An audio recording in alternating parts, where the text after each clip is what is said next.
indicate whether any or all of these 6 persons were transfers from the water taxi Trini Flush to the Cabo Star, if you can? Minister of Health. Madam Speaker, as Minister of Health, I am responsible for the health response.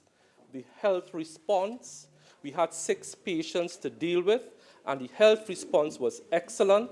All 6 were treated for minor conditions. I do not know about transferring from one mode of transport to another. I cannot comment on that. With the 10 minutes, I had to research this again. Thank you very much, Madam Speaker. Member for Princestown. Thank you, Madam. To the absent Minister of Sport and Youth Affairs, in light of recent media reports surrounding the payment of $150,000 for a claim brought against the Ministry of Sport and Youth Affairs under a non-disclosure agreement, could the Minister indicate what is the Ministry's policy regarding settlement of claims using taxpayers' money? Member for Princestown, does it mean that you don't want an answer if you're addressing it to an absent member? Well, Madam, that's for the government to I just determine, not for me to determine. Excuse Madam, me? that's for the government to determine, not for me to determine. All right, well, then you just ask the question, please. Sure. Much, Madam Speaker. Madam Speaker, the answer to question number 3 is, first of all, the claim was brought against the Ministry of Sport and the CPO. As they should know, all claims brought against public servants that have an employment nature are brought against the Chief Personnel Officer, the CPO. That is what was done in this case. And then for the settlement of any case under this government, it goes for legal advice, and we're then guided by legal advice, which is the policy and the procedure that was utilized here, and it was settled on the basis of clear legal advice. And I believe on this occasion, maybe as much as 2 legal opinions. Supplementary member for Princestown. Thank you, Madam. To the Honourable Minister, could the Honourable Minister indicate with respect to the legal advice that was provided, why was a non-disclosure agreement included in the settlement? Minister. Madam Speaker, any lawyer who has practiced in the area of litigation would know that when you're settling a matter, there are 2 documents that you always try to have executed: a release and discharge and a non-disclosure agreement. There is absolutely nothing that is untoward in those circumstances. Supplementary member for Princestown. Thank you, Madam. To the Honourable Minister, does government agree that using non-disclosure agreements in matters of this nature can be seen as protecting the identity of sexual predators in the ministry?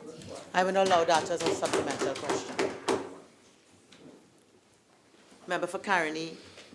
Honourable Minister, could you indicate who or what office within the ministry sought the legal opinion of the 2 councils? And could you make... One question, please, Minister. Okay. Minister. Who sought? Madam Speaker, I don't have that particular information here, but having regard to the officers who were sued, I would expect that your opinion would have been sought on behalf of the Chief Personnel Officer, the CPO. Member for Princestown. Thank you, Madam. Madam, question 4 to the Minister of Sport and Youth Affairs. Could the Minister indicate the rank of the ministry official against who a claim was brought which resulted in the settlement of $150,000 of taxpayers' money under trade of dispute?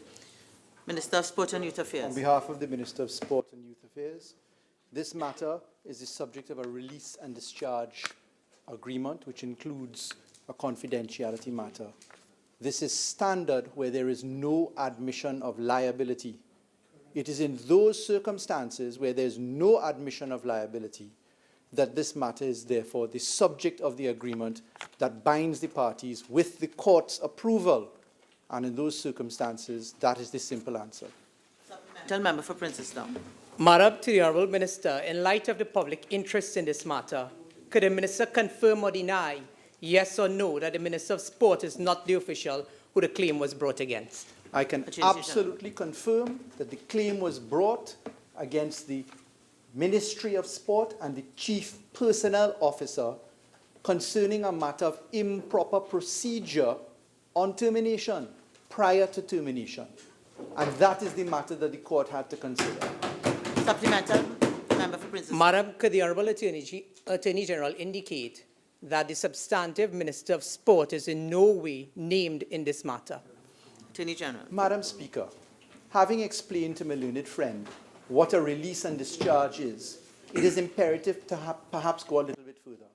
A release and discharge which is accepted in the circumstances that it is accepted under the supervision of the court, where there is no admission of liability, where the matter is brought against the chief personnel officer concerning a procedure of termination being the subject of the release and discharge and confidentiality, we can go no further than that. Any attempt to scandalize this matter by introducing terminology of the type that my learned friend seeks to do now is nothing more than scandal.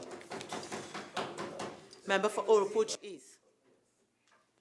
Thank you very much, Madam. Please.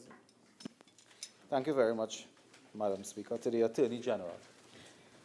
Did the Attorney General speak to lawyers representing the interests of fraud accused and Minister Edmund Ernest Dillon in a property dispute case in his capacity as Attorney General of Trinidad and Tobago? Attorney General. I thank the Honourable Member for the question.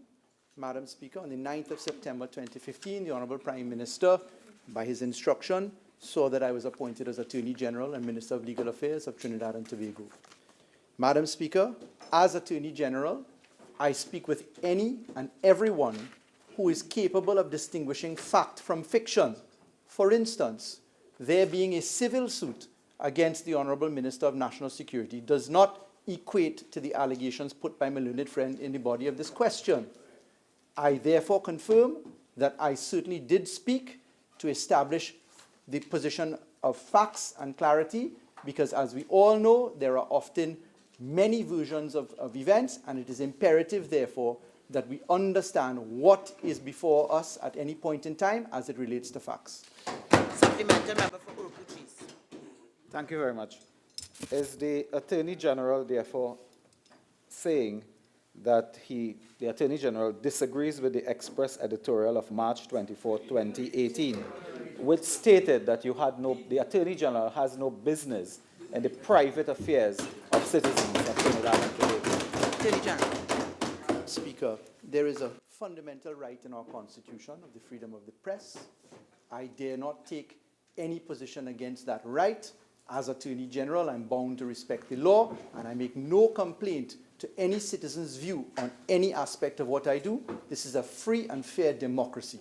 Supplementary member for Oropouche East. Thank you very much. Could I ask the Attorney General, do you consider your meddling in this business to have compromised and prejudiced the position of the government in relation to a private matter of a citizen? Attorney General. Madam Speaker, under Section 76 of the Constitution, the capacity of the Attorney General is pellucidly clear. As the office holder, for the time being, I am certain that it is my obligation to establish facts, including facts which may tend to dispel fiction and malicious prosecution, in particular by members of the opposition who choose to twist scenarios to suit purpose. And therefore, I am quite confident that there can be no scorn poured to the responsibility exercised in establishing factual positions, and importantly, to have discovered that there is a civil matter. Secondly, it is in the course of resolution before the courts of another jurisdiction. Thirdly, that is expected to come to an end quite shortly. And fourthly, that matter is one in which there are two sides of a story, which obviously impacts upon how one ought to appreciate any statements made in relation one way or the other. Member for Princestown. Thank you, Madam. To the Honourable Minister of Community Development, Culture and the Arts. Could the Minister indicate which organizations will receive state funding for the Spiritual Baptist holiday and the sums, if any? Minister of Community Development, Culture and the Arts. In the absence of my colleague, the answer is as follows. The Foundation for Academic Advancement of Spiritual Baptist Youth will receive $15,000. The Holy Nazareth Spiritual Baptist Church will receive $15,000. The West Indian United Baptist Sacred Order will receive $5,000. The Spiritual Baptist Sanctuary will receive $5,000. Kwame Rentals will receive $5,000. The Council of Elders of Spiritual Shouter Baptist Faith of Trinidad and Tobago will receive $40,000. That is Barbara Gray Burke, who I'm sure you all are very familiar with, $40,000 for her. The Tyrone Shouter Baptist Inc. would receive $5,000. Madam Speaker, the Judah Healing Temple will receive $4,000. And the Holy Faith Tabernacle will receive $35,000. And the St. Anne's Church of Spiritual Metaphysics, Inc. will receive $20,000. Member for Old West. Madam Speaker, to the Minister of Works and Transport, can the Minister indicate whether the vessels in the water taxi service from Port of Spain to San Fernando are suitable and safe to operate the sea bridge between Tobago and Trinidad? Minister of Works and Transport. Madam Speaker, while the vessels that are utilized in the water taxi service can from time to time be used to service the Tobago leg, they are not ideal, but they are suitable and useful, especially in emergencies, and also depending on the sea state. Supplementary question, member for Kamutu Mansinilla. Thank you, Madam Speaker. Honorable Prime Minister, could you indicate whether, under the terms and conditions of the marine insurance, does it cover the territorial waters of Tobago for these water taxis to operate? Madam Speaker, consequent upon the condition within which I've been answering this question, I do not have that information at this time, but I'm sure that if the member pursues it with a question of notice, that the appropriate minister will answer. Honorable members, I'm to advise that the question time for urgent questions is now spent. Questions on notice, questions for oral answer. Leader of the House. Thank you very kindly, Madam Speaker. Madam Speaker, there are 8 oral questions. We will be answering all 8. There are 11 written questions. We will be answering 10, and we are kindly asking for question 173 to be deferred for 2 weeks. Okay, so the request is granted. Might I now call on member for point of appeal? Thank you, Madam Speaker. Question number 169 to the Minister of Tourism. Minister of Tourism. Thank you, Madam Speaker. The answers are for Part A, 82,114 persons, Part B, 78,672 persons, and Part C, 74,191 persons. Supplemental, member for point of appeal. Thank you, Madam Speaker. To the Minister, through you, Madam Speaker, could the Minister explain what is the cause for this drop in tourist arrivals? Minister of Tourism. For the same period, Madam Speaker, might I add, this is January and February of the years 2016, 17, and 18. For the same period over the years, and that would pretty much be the carnival period, we have been experiencing decreases for the past over 7 years. For 2011 to 2012, there was a decrease. 2012 to 2013, a decrease. 2013 to 2014, a decrease. And 16, 17, 18 decreases also.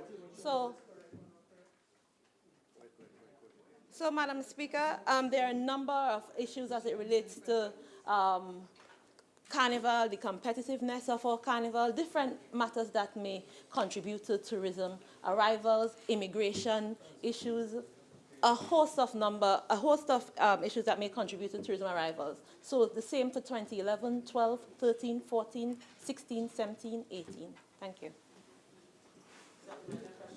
Jabir? Member for Faisabad. Thank you, Madam Speaker. Question 175 to the Attorney General. Attorney General. Thank you, Madam Speaker. I thank the honourable member for this important question. At present, there are no safety rules, regulations, laws in place to protect citizens who participate in jet skiing, parasailing, or other water sport activities. It should be noted, however, that the Ministry of Tourism is currently developing policy with regard to the establishment of the Trinidad and Tobago Tourism Regulatory and Licensing Authority. a body which will create and enforce regulations to govern tourism sector operators for the first time. The proposed corporate body will treat with matters such as inspecting, licensing, monitoring, tourism operator registration, classification, and visitor safety, again, for the first time in the history of our country. Supplemental question, member for Faisabad. Attorney General, in view of the recent death of the Tobago schoolboy, could you indicate what sort of time frame we're looking at before these activities are regulated? Attorney General. Thank you. I thank the honourable member for the supplemental. The Regulatory and Licensing Authority, the Trinidad and Tobago Tourism Regulatory and Licensing Authority, is a matter of urgent consideration for the government. That is moving ahead in quick succession. To answer your question, I couldn't say with specificity in a matter of weeks or otherwise, but suffice it to say, in the meanwhile, we're looking at the regulations independent from the creation of the body so that it can be promulgated upon establishment. Member for Faisabad. Thank you, Attorney General, and I note the emphasis on relations to tourism, but I also want to indicate that sometimes these activities take place outside of the tourism sector. Are there any consideration will be given to activities in that respect? Sure. Attorney General. My learned colleague is perfectly correct. This is a matter which can happen anywhere. We are, after all, two islands as one state surrounded by 360 degrees of water in both islands.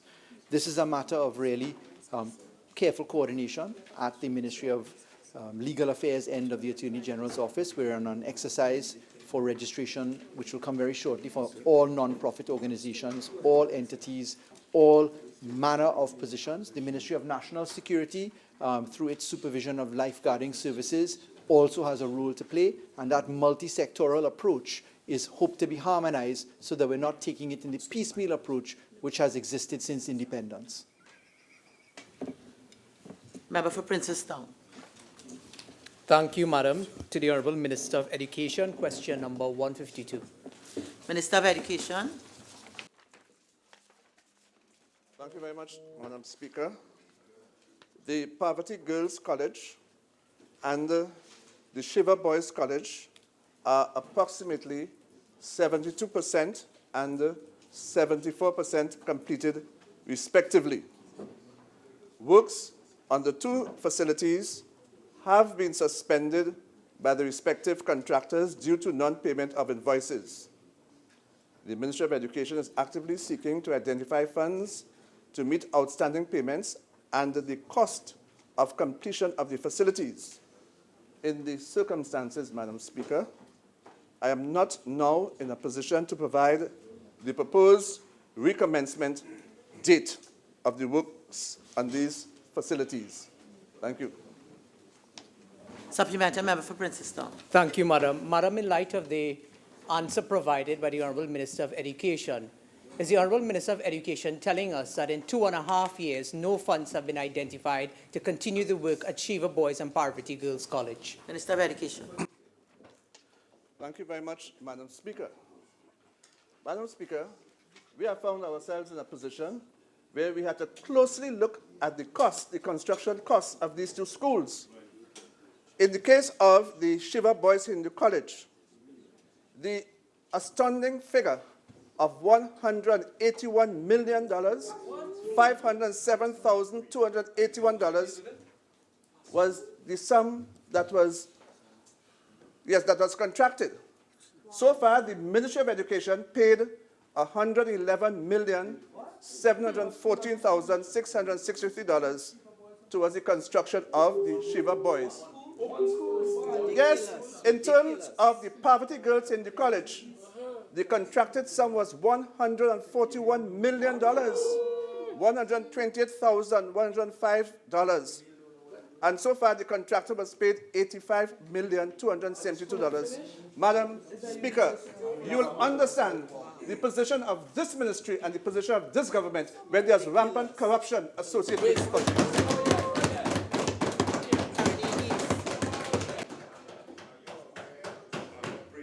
PNM administrations, the cost of secondary schools was close to $200 million. Member, is that a question? He's not aware of that. Minister of Education. No, I'm not aware of that. Madam Speaker, I'm not aware of the figments of his imagination. I'm not aware. Member for Princestown. Madam, in light of the answer provided by the Honourable Minister of Education as it Order, relates, order. as it relates to funds not being available to complete the schools, on a previous occasion, the member for Aruka Maloney gave us a contradictory answer with respect to this issue. Question. You have 15 seconds to ask a question. Could the Honourable Minister indicate whether it is really the issue of funds or, as identified by Aruka Maloney, the issues related to the lands? Which one is it? Yes. Minister of Education. That is not true. You told us your problems with the land. Madam Speaker, the fundamental issue is the inflated costs of these projects, and therefore it concerns funding. The funding that we were asked, or that we are being asked to provide, it must be properly evaluated. The cost must be properly evaluated to ensure that we get value for money. Thank you. Minister, are you aware that your colleague, the leader of government business, indicated that the cessation of construction was due to lack of planning approvals? And is that in contradistinction to your statement member. you just made? Member, one question. Sure.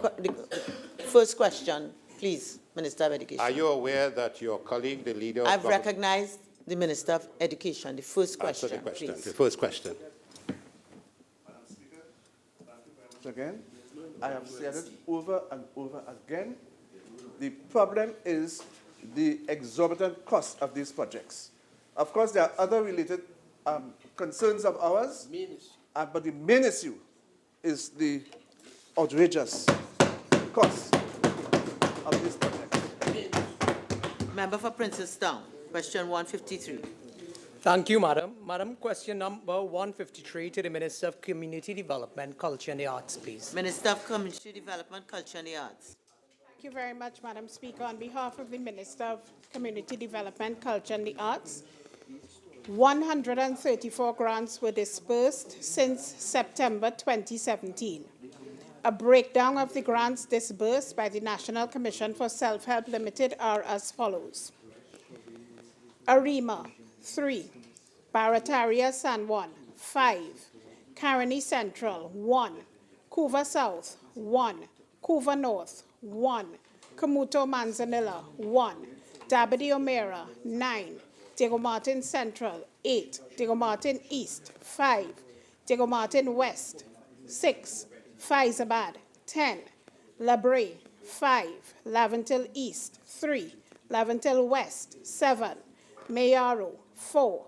Maruga Tableland, 10. Naparima, 3. Point Fortin, 4. Princestown, 1. Pointe-a-Pierre, 1. Port of Spain South, 9. San Fernando East, 3. San Fernando West, 2. San Juan, 4. Siparia, 5. St. Anne's East, 8. St. Augustine, 1. Tabaquite, 2. Toco Sangre Grande, 7. Tunapuna, 2. Tobago East, 1. Tobago West, 2. Member for Princestown. Thank you, Madam. To the Honourable Minister, I'm not sure if the Minister has the information in her possession, but if she can provide it. If not, could the Honourable Minister indicate from September 2017, what is the total amount of applications to the National Self-Help Commission, please? Minister of Community Development, Culture and the Arts. Thank you, Madam Speaker. Madam Speaker, I do not have that information before me. Madam, is the Minister willing to give us the assurance to provide the information? Member, I think you'll have to ask the question at some other time. Member for Princestown. Thank you, Madam. Question number 154 to the Prime Minister, please. Prime Minister. Madam Speaker, the answer is this is yet another example where there appears to be an attempt to mislead the public.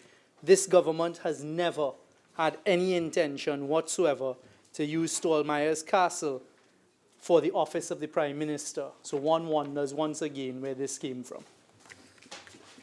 Member for Princestown. Thank you, Madam. To the Honourable Minister, in light of the answer you provided, could you indicate to us then what will this building be utilized for? Minister.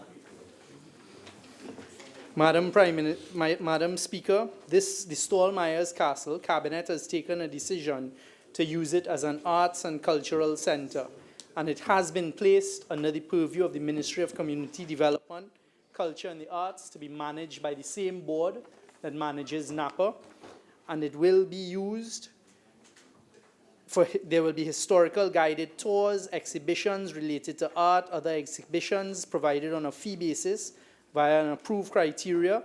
It can also be used as a venue for small events with a limited number of persons being allowed to preserve the premises, and fees will be determined by the Management Committee of Napa. Supplemental, member for Princestown. Thank you, Madam. To the Honourable Minister, could the Honourable Minister indicate to us what is the total amount that has been spent to restore Stallmeyer's Castle? I'm not going to allow that as a supplemental question. Member for Faisabad. Thank you, Madam Speaker. Question number 176 to the Minister of Health. Minister of Health. Many thanks, Madam Speaker. The Urban Development Corporation of Trinidad and Tobago, UDCOT, has completed a preliminary report based on the observation and investigation of the failed water storage tanks at the Couva Hospital. The contractor, along with its designers, are compiling a more comprehensive report analyzing the design and construction method with a view of determining the root cause of the failure. This report is expected to be submitted during the month of April 2018, which is not too long from now. Full responsibility for the replacement of suitable water storage tank rests with the contractor, and the replacement tanks are scheduled to be in place by the end of June 2018. Thank you very much, Madam Speaker. Supplementary question, member for Naprima. Thank you. Given that the collapse of the water tower may be due, in part, to poor maintenance, what is being done to maintain the expensive MRI and CT scan equipment, which I'm informed is rotting away at the said hospital? I will not allow that as a supplemental question. Member for Faisabad. Thank you, Madam Speaker. Question number 177 to the Minister of National Security. Minister of National Security. Thank you, Madam Speaker. Madam Speaker, lifeguard patrols are currently in effect at the following beaches: Vesigny, Manzalina, Quinam, Las Cuevas, Maracas, Tairico, Celibia, Lucero, Mayaro, and Toco. All of the aforementioned beaches, with the exception of Blanchisez, are manned during the hours of 10 a.m. to 5:30 p.m., inclusive of weekends and public holidays. With respect to Blanchisez, however, lifeguards are only stationed over the period a public holiday comes immediately before or after the weekend. The lifeguard services are also able to provide ambulance service to Maracas Bay, Manzalina Beach, and Celibia Beach during operation hours. The number of lifeguards assigned to a particular beach varies depending on the size of the beach, the size of the crowd, and the time of the year. The maximum number of lifeguards assigned to a particular beach is 30, while the minimum number assigned is 7. In the event that officers are absent from duty or where there is a need for heightened patrols during peak periods, weekends and public holidays, a call-out becomes necessary. In the circumstances, the Ministry of National Security is currently engaged in discussion with the Chief Personnel Officer and the National Union of Government and Federated Workers on the issue of renegotiating the terms and conditions of employment specific to lifeguards. At the conclusion of these negotiations, a rationalization exercise will be done to determine the adequate number of lifeguards required to patrol the beaches. Madam Speaker. Supplementary question, member for Faisabad. Thank you, Madam Speaker. Does the Minister consider the hours of 10 to 5 to be sufficient lifeguard cover for these beaches? Minister of National Security. Madam Speaker, yes, it is adequate. You give enough the citizens of Trinidad and Tobago enough time to enjoy the beaches under the protection and the supervision of the lifeguards. Supplementary member for Faisabad. Thank you, Madam Speaker. Minister, the reason I asked that question is there was a recent drowning at Maracas Bay where the person drowned just before 10 o'clock. I'm just thinking that maybe you may want to reconsider in those circumstances. Minister of National Security. Madam Speaker, the notices are well known as to the time during which the lifeguards are available, and I suggest that people bathe or utilize the beaches during that time to be under the protection and supervision of the lifeguards. Member for Faisabad. Thank you, Madam Speaker. Question number 178 to the Minister of Works and Transport. Minister of Works and Transport. Thank you very kindly, Madam Speaker. Madam Speaker, on behalf of the Minister of Works and Transport, flooding of the St. John Trace Avocat area was not as a result of non-functioning sluice gates. This area is part of the Oropuch Lagoon watershed and is a natural retention pond for surface water. The flooding was due to excessive high-intensity rainfall coupled with spring tide, which hindered the discharge of water. With regard to the non-functioning gates, the gates at St. John Trace were rehabilitated in 2003 by the Ministry of Agriculture, Land and Marine Resources, as it then was. They are designed to be operated manually. And in 2007, in order to improve their efficiency and effectiveness, the Drainage Division installed a remote transmitting unit to operate them automatically. After 10 years, the system has become obsolete and replacement parts are no longer available. It has therefore become necessary to upgrade the system. In that regard, the Cabinet has been approached for approval of an extensive program of works to upgrade all existing drainage pumps and gates. The project is to be executed and completed in 2 phases. Phase 1, which is programmed to be undertaken in fiscal 2017 to 2018, includes the installation of gates. Thank you very much, Madam Supplemental member for Faizabad. Answer, could you indicate whether the St. John's Trace sluice gates will be included in phase 1? Madam Speaker, I do not have that information with me at this time.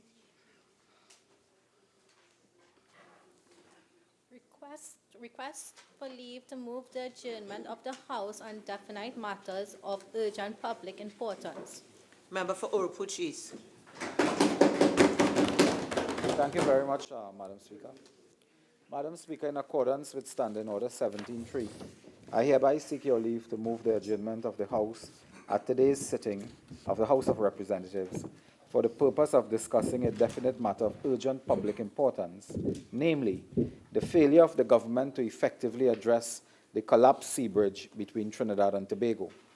Madam Speaker, the matter is definite because it relates to the latest incident in a number of failed attempts by the government to support the broken sea bridge between both islands.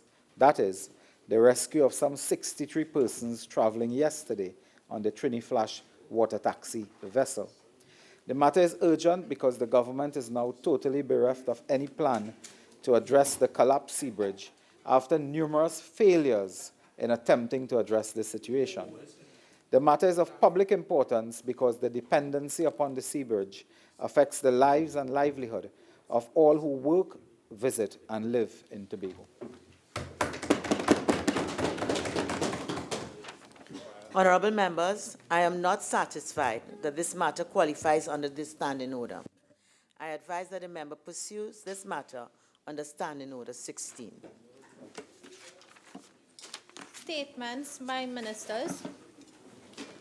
The Attorney General. Thank you, Madam Speaker. Madam Speaker, I've been authorized by the Cabinet of Trinidad and Tobago to make the following statement on rapidly developing critical inquiries and investigations before, inter alia, the Digital, Culture, Media and Sport Committee of the House of Commons of the Parliament of the United Kingdom and the United States of America Senate Judiciary Committee, as well as the launching of investigation by the bipartisan coalition of 37 state and territory attorneys generals from the United States and the granting of warrants by the High Court in the United Kingdom relating to devastatingly sinister link to the alleged illegal interference in the rights of millions of citizens in the United Kingdom and the United States of America, all stemming from the activities of several companies including Cambridge Analytica, Aggregate IQ, and the Strategic Communication Laboratories Group and their affiliate companies, which allegedly began out of allegedly illegal data and communication mining activities in Trinidad and Tobago in 2013.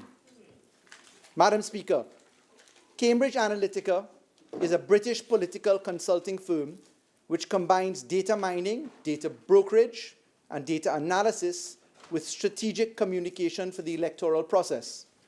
It was started in 2013 as an offshoot of the SCL Group. The company engages in activities including the micro-targeting of voters. Micro-targeting refers to the process of analyzing data and communications to predict the behavior, interests, and opinions held by specific groups of people and then serving them the messages that they are most likely to respond to or to be influenced by, specifically in the context of election campaigning. This data and communication collection is alleged to have been undertaken illegally and without the consent of the people from whom it was obtained. Earlier in March 2018, multiple media houses around the globe broke news of Cambridge Analytica's business practices. The New York Times and the London Observer reported on the Facebook and Cambridge Analytica data breach, in which the company used for political purposes personal information acquired about Facebook users by an external researcher who claimed to be collecting it for academic purposes. Shortly afterwards, Channel 4 News in the United Kingdom aired undercover investigative videos showing Cambridge Analytica's CEO, Alexander Nix, boasting about using prostitutes, bribery sting operations, and honey traps to discredit politicians on whom it conducted opposition research. In response to the media reports, the Information Commissioner of the United Kingdom pursued a warrant to search the company's servers. Facebook banned Cambridge Analytica from advertising on its platform, saying that it had been deceived. On March 23, 2018, the British High Court granted the Information Commissioner's Office a warrant to search Cambridge Analytica's London offices, which was subsequently raided that day. Madam Speaker, these events may seem far removed from our shores. However, whistleblower testimony from Cambridge Analytica's Christopher Wiley, who is the company's former director of research and who helped set up Cambridge Analytica, has pinpointed Trinidad and Tobago as the site of a data and communication mining test project allegedly conducted in 2013 under the Kamla Persad Bissessa government. According to Wiley, the Trinidad and Tobago 2013 project formed the basis for the company's subsequent activities in the United Kingdom and in the United States in particular. Wiley is quoted as saying, "It is something I regret. People should know what this company does, what this is. Throughout history, you have examples of grossly unethical experiments. You are playing with the psychology of an entire country without their consent or awareness. You are playing with an entire nation in the context of the democratic process." Unquote. In Wiley's whistleblowing interviews to the media and in his live testimony to the Committee of the House of Commons yesterday, Tuesday, March 27, 2018, he revealed, and I quote, "It was done through Trinidad and Tobago's National Security Ministry," unquote. He further disclosed, and I quote, "The standard SCL Cambridge Analytica method is that you get a government contract from the ruling party, and this pays for the political work. So it's often some project that's just a cover for getting the minister re-elected. But in this case, our government contracts were with Trinidad's National Security Council," unquote. Wiley further stated, and I quote again, "It's incorrect to call Cambridge Analytica a purely data science company or algorithm company. It's a full-service propaganda machine," unquote. Wiley went on to state, and I quote again, "If you can control all of the streams of information around your opponents, you can influence how they perceive that battle space. and you can then influence how they will behave and react, unquote. Madam Speaker, evidence before the UK House of Commons Committee on March 27, 2018, detailed the projects carried out by AIQ as the affiliate company of Cambridge Analytica. Contractual documentation and emails from AIQ's project in Trinidad and Tobago with the then Kamla Persad-Bissessar government were referenced and provided to the Committee of the House of Commons. The whistleblower admitted in his testimony to the Committee of the House of Commons that he understands that the data acquisition in Trinidad and Tobago is and was illegal, and that there was, and I quote, total disregard for the law, unquote. Bloomberg Online News, in an article entitled Cambridge Analytica's History of Dubious Election Tricks, published on March 20th, 2018, also reports other activities tied to the UNC government and Cambridge Analytica. In the article, it is stated that, and I quote, in sales documents given to prospective clients, SCL, the British affiliate to Cambridge Analytica, said it helped a candidate in Trinidad by emblazoning graffiti slogans around the island that ostensibly was posted by young Trinidadians. The client was then able to adopt related policies and claim credit for listening to a united youth, the SCL document said. Nix acknowledged advocating the use of street media, such as graffiti and fly posters, and says it's normal election practice in many of the Caribbean islands. The work was for the United National Congress, which didn't respond to requests for comment, unquote. Madam Speaker, the testimony of Christopher Wiley before a House of Commons committee imputing illegal actions against the UNC Kamla Persad-Bissessar government must be taken seriously. It has been noted that in response to inquiries, the then Prime Minister and now opposition leader, Mrs. Kamla Persad-Bissessar of Senior Counsel, is quoted by Luke Titi in an article dated March 22, 2018, as saying that Cambridge Analytica was, quote-unquote, not familiar to her. Further, in a recent public meeting held by the opposition on Monday, March 26, 2018, the opposition leader dismissed the allegations related to Cambridge Analytica as, quote-unquote, fake news. Madam Speaker, legal action relating to Cambridge Analytica, AIQ, and the SCL Group and their affiliate companies has already commenced in the United Kingdom. The House of Commons of the British Parliament, through its committees, has begun hearings in these matters. According to an article from Oregon Department of Justice, dated March 26, 2018, please, 24-3. A partisan 24-3.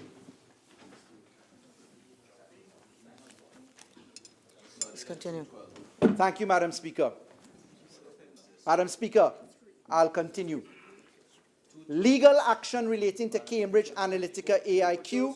Madam Speaker, 24-3, the Attorney General started at 2:12, 10 minutes, 2:22. Honourable Member, for point of order. Honourable point of order, I overrule. Please continue. Thank you, Madam Speaker. I continue. Listen to the truth. Legal action relating to Cambridge Analytica, AIQ. Please continue, Honourable. Legal action relating to Cambridge Analytica, AIQ. Honourable Member, Attorney General, please continue.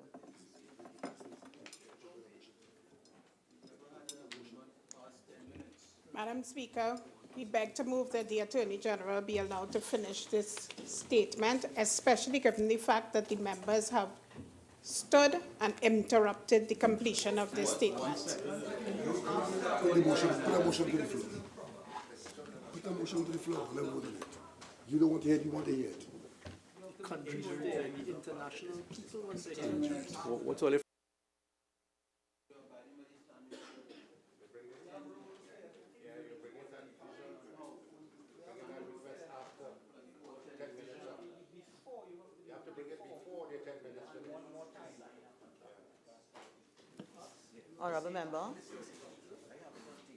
Honorable member, if you could move the motion, and then I'll put it to a vote.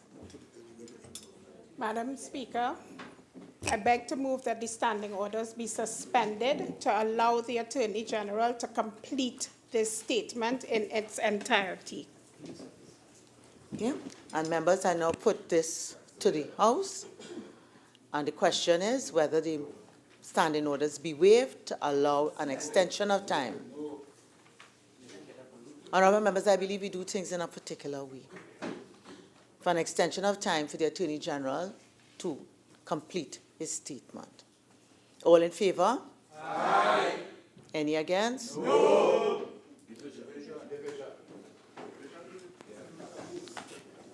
Mrs. Robinson-Ridges. Aye. Dr. Rowley. Most certainly. Mr. Alwari. Yes. Mr. Young. Yes, I want to hear the truth. Mr. Dial Singh. Yes. Mr. Hanks. Yes to the truth. Mr. Mitchell. Aye. Ms. Kujo. Yes. Mr. Garcia. The truth must be told. Yes. Honorable members.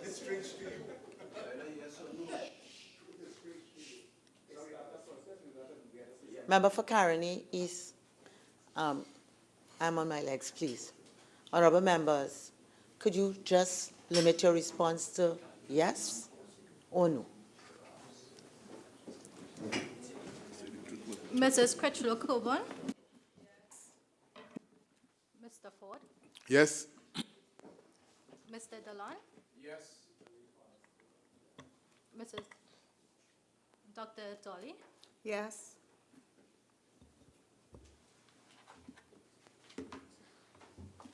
Ms. McDonald. Yes. Dr. Francis. Yes. Mrs. Jennings Smith. Yes. Ms. Olivier. Yes. Mr. Antoine. Yes. Mr. Leons. Yes.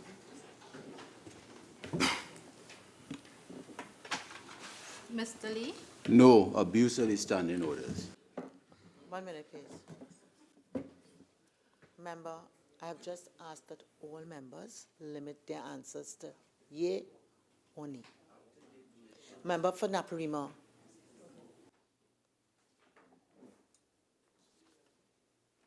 Mr. Charles. No. Dr. Rambachan. No. Mr. Karim. No. Dr. Tupari. No. Dr. Moonilal. No. Mrs. Nuwala Hussain. No. Dr. Gopi Singh. No to Wiley. Member for Caroni is, I'm sure you mean no disrespect. Mrs. Guiding Gopi Singh. No. Mr. No, Ramadar. you have the votes. No, thanks.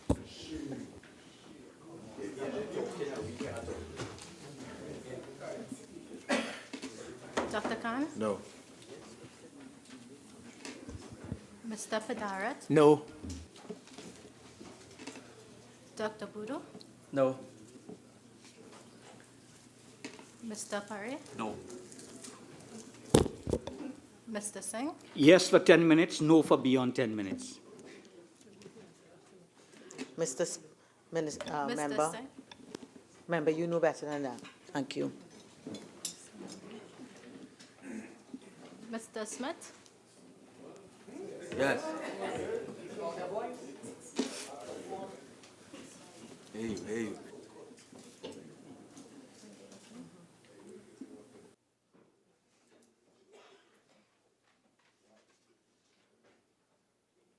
Madam Speaker, the results of the division are as follows: 24, 15 against, and 0 abstention. Honorable members, the results 24, 20 members for, 15 members against. The motion is carried. Continue to.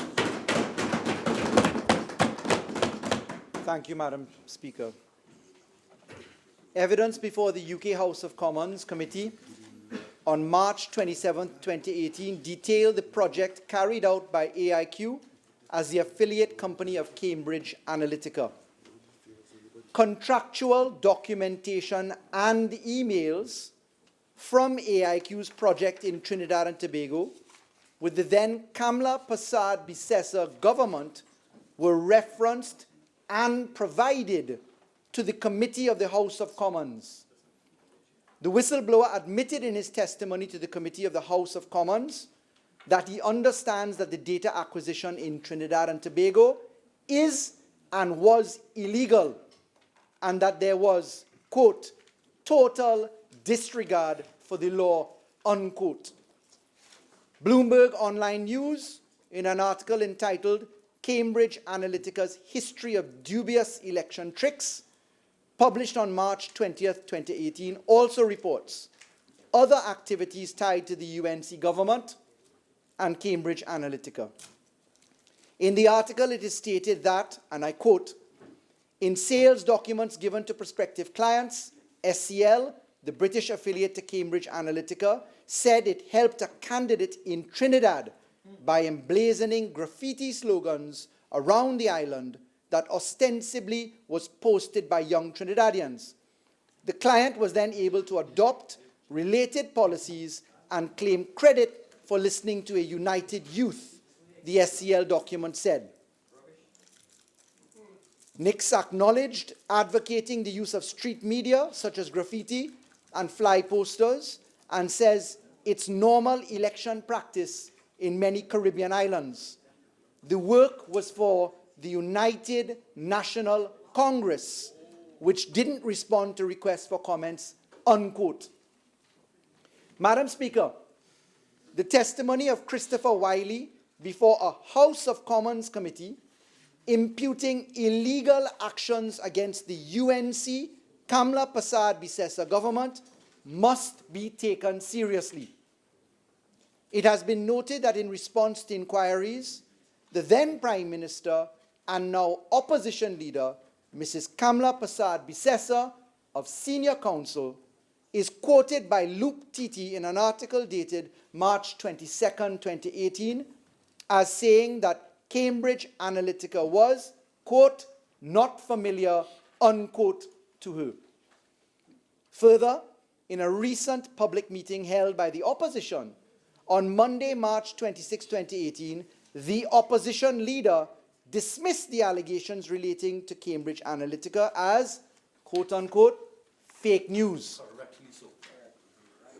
Madam Speaker, legal action relating to Cambridge Analytica, AIQ, and the SCL Group and their affiliate companies has already commenced in the United Kingdom. The House of Commons of the British Parliament, through its committee, has begun hearings into these matters.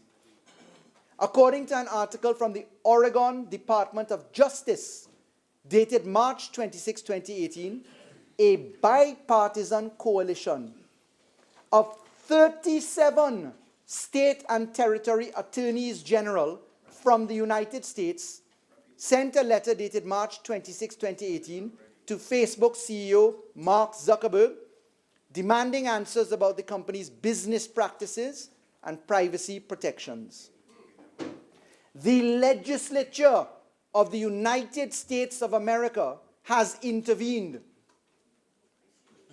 The United States Senate Judiciary Committee said on Monday it had invited the chief executive officer of Facebook, Alphabet Inc., which is Google, and Twitter Inc., to testify at an April 10, 2018 hearing on data privacy. According to an article by Reuters, dated March 27, 2018, the U.S. Federal Trade Commission took the unusual step of announcing that it had opened an investigation into Facebook, which it generally only does in cases of great public interest, citing media reports that raise what it called, and I quote, substantial concerns about the privacy practices of Facebook, unquote. Madam Speaker, the Constitution of Trinidad and Tobago enshrines as a protected fundamental right the right to private life.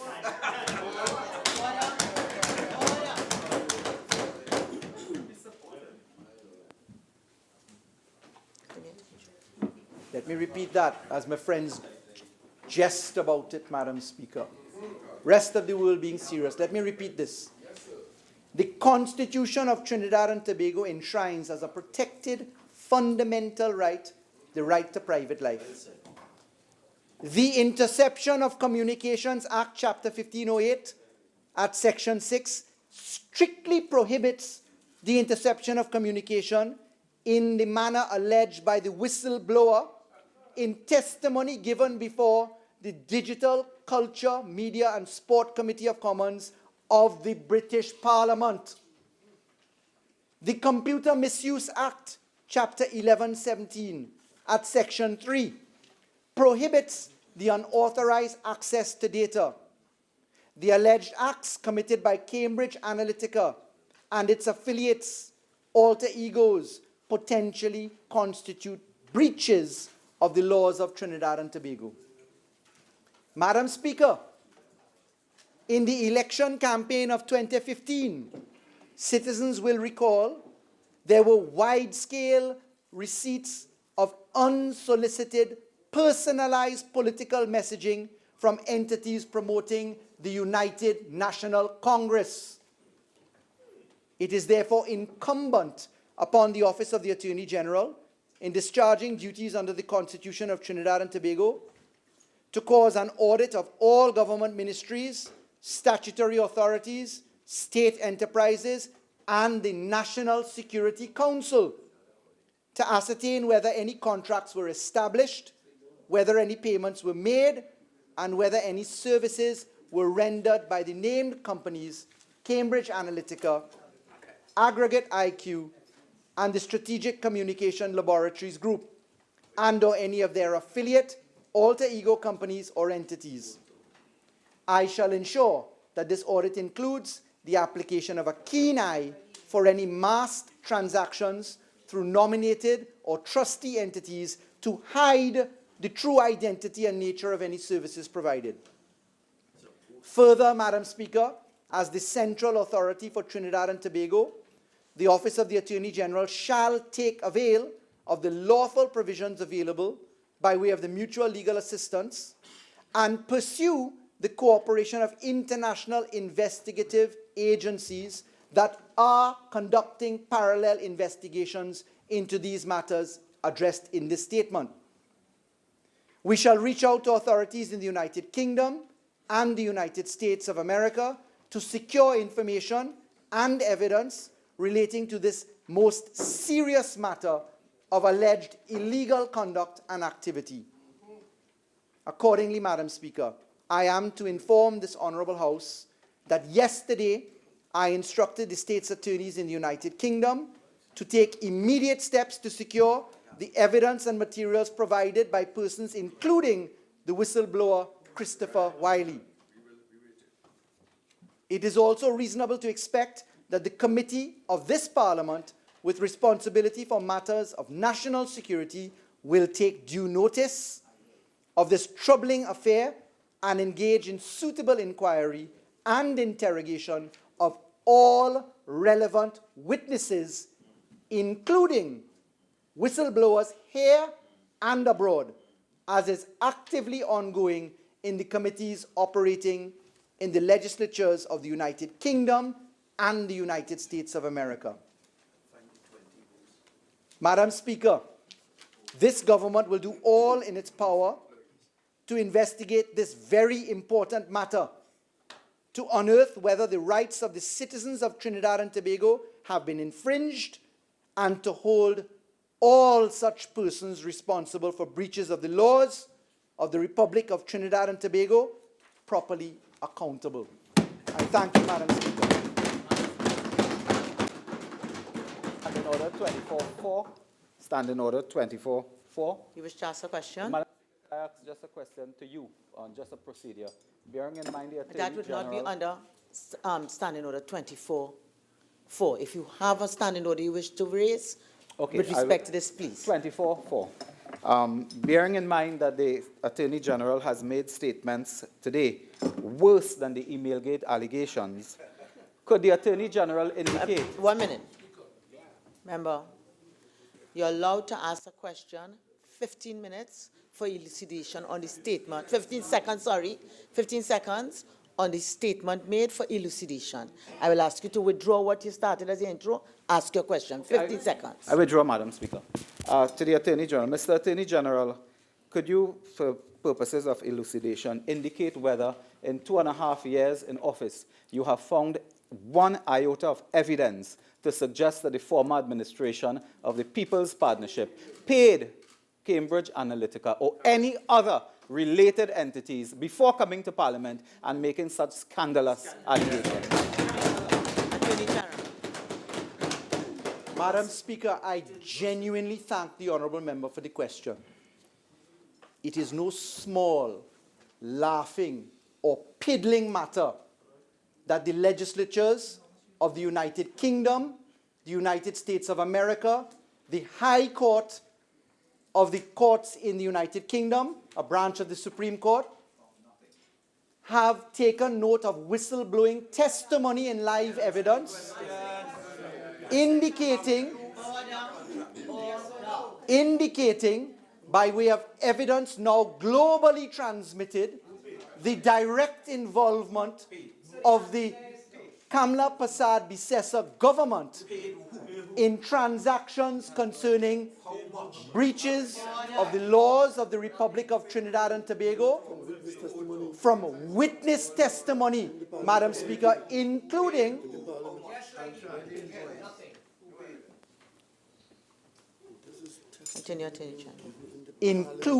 Madam Speaker, in the live testimony before the House of Commons Committee, the provision of documentation and email trails and linkages between the entities and members of the previous government. Thank you. Explanations, introduction of bills, motions relating to the business or sittings of the House and moved by a minister.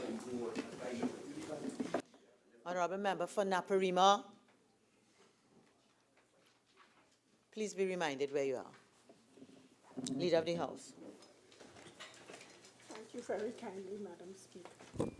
Madam Speaker, having regard to the interim report of the Special Select Committee established to consider and report on the process followed in relation to the notifications pursuant to Section 123 of the Constitution, I beg to move that the committee be allowed an extension of 4 weeks in order to complete its work and submit a final report by April 27th, 2018.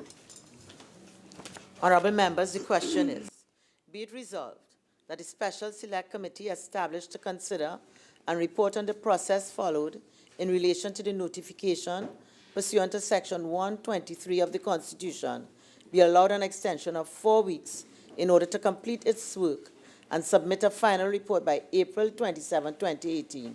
All in favor say aye. Any against? I think the ayes have it. Leader of the House.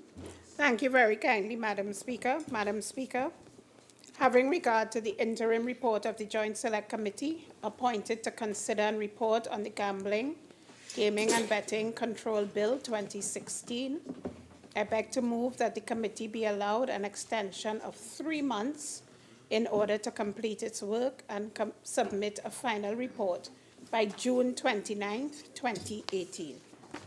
Honourable members, the question is, be it resolved that the Joint Select Committee appointed to consider and report on the Gambling, Gaming and Betting Control Bill 2016 be allowed an extension of 3 months in order to complete its work and submit a final report by June 29, 2018. All in favor say aye. Aye. Any against? I think the ayes have it. Leader of the House. Thank you, Madam Speaker. Madam Speaker, having regard to the interim report of the Joint Select Committee appointed to consider and report on the Cybercrime Bill 2017, I beg to move that the committee be allowed an extension of 3 months in order to complete its work and submit a final report by June 29, 2018. Honourable members, the question is, be it resolved that the Joint Select Committee appointed to consider and report on the Cybercrime Bill 2017 be allowed an extension of 3 months in order to complete its work and submit a final report by June 29, 2018. All in favour say aye. Any against? I think the ayes have it. Public business, government business, motions. Prime Minister.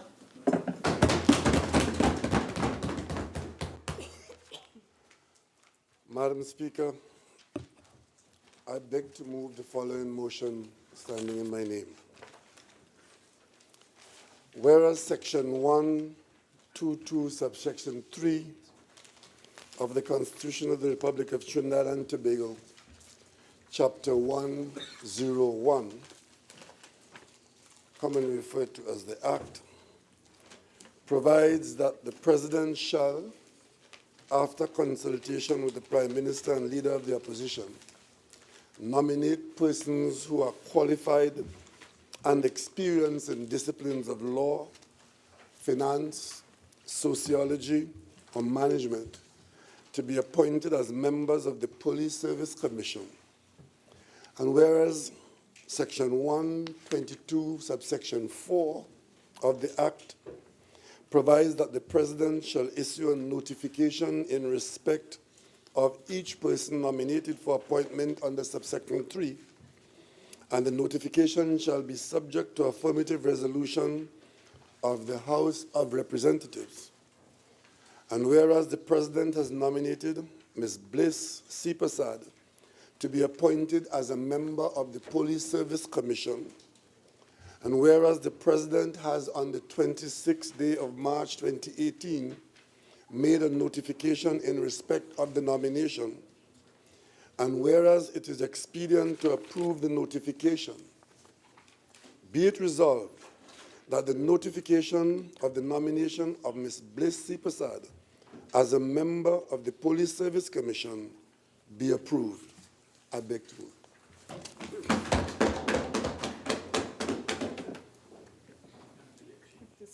You have to speak.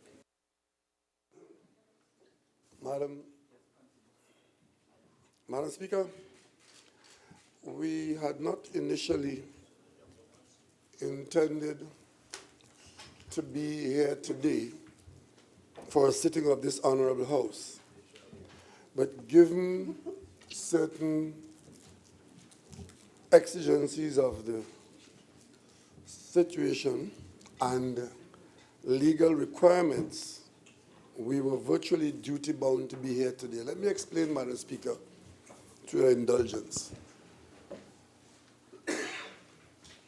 And maybe I should back up a little bit, Madam Speaker, since I'm the mover of this motion. Because recently, a young lady making a comment in the public domain about matters in the country referred to the fact that the government, and namely the Prime Minister, had not been able to appoint a commissioner of police.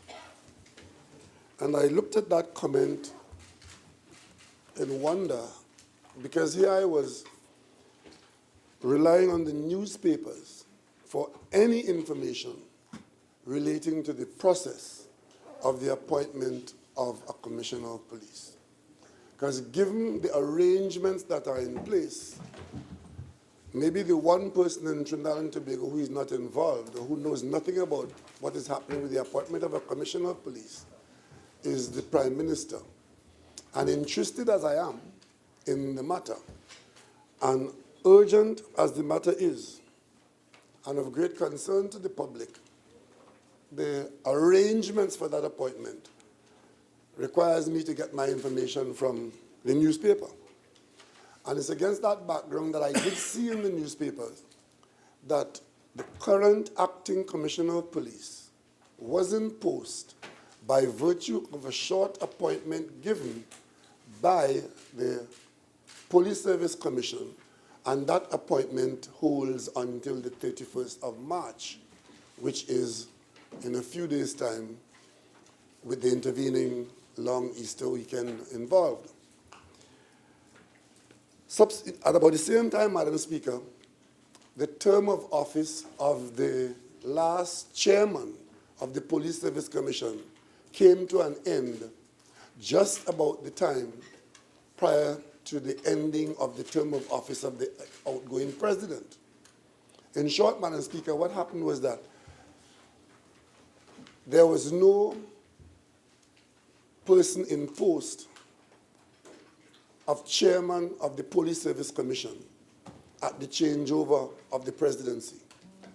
So, on coming into office, Her Excellency would have met a situation where there was a need to have an appointment made to the position of chairman of the Police Service Commission so as to impact upon appointments of leadership of the police service, meaning to appoint an acting commissioner of police and the deputies. And if we fail to do that by the 31st of March, it would mean that on the 1st of April, there would be no leadership of the police service. Her Excellency, with dispatch, proceeded to find persons who are fitting the bill as described in the motion, persons experienced in law and various other disciplines outlined, and not only experienced, but willing to serve on these commissions, because, Madam Speaker, as you know, fewer and fewer persons in our national community are prepared to provide public service to these and similar commissions, for good reason in many instances, and in other instances, for reasons best known to them.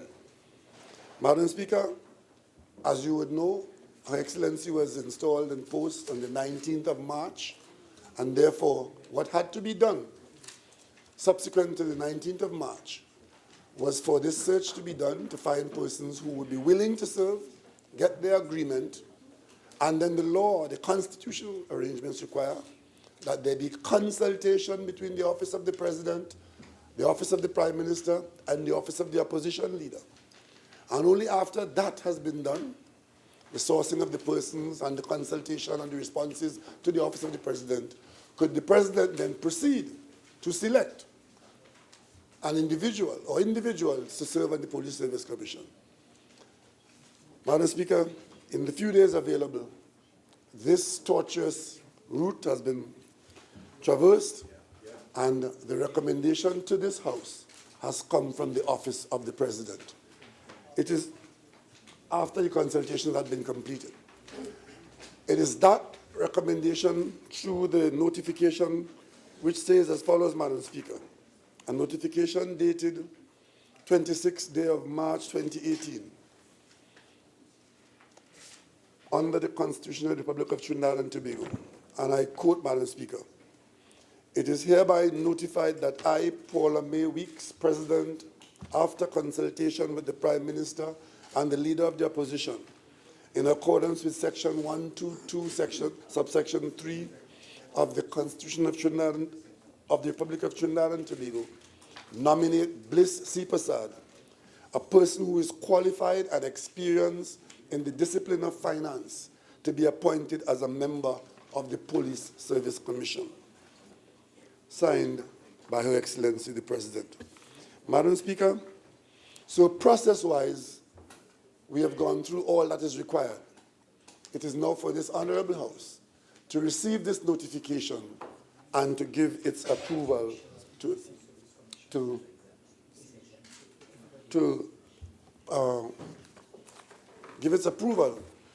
concur with the intention of Her Excellency to appoint this citizen to the position as described. Madam Speaker,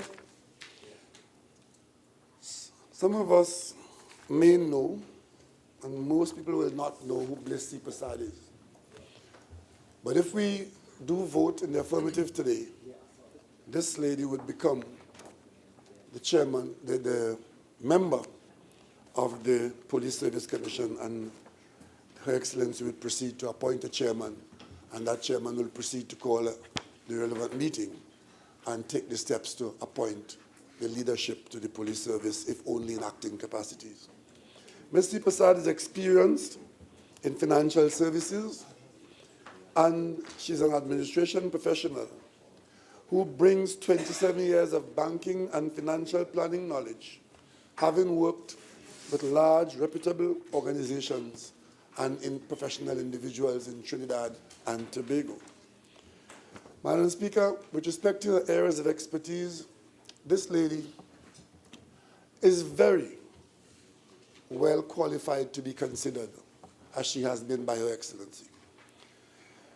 She has expertise in financial and investment management, in strategic planning and development, in compliance management, and she's a facilitator and trainer. She also has training in disaster preparedness plans.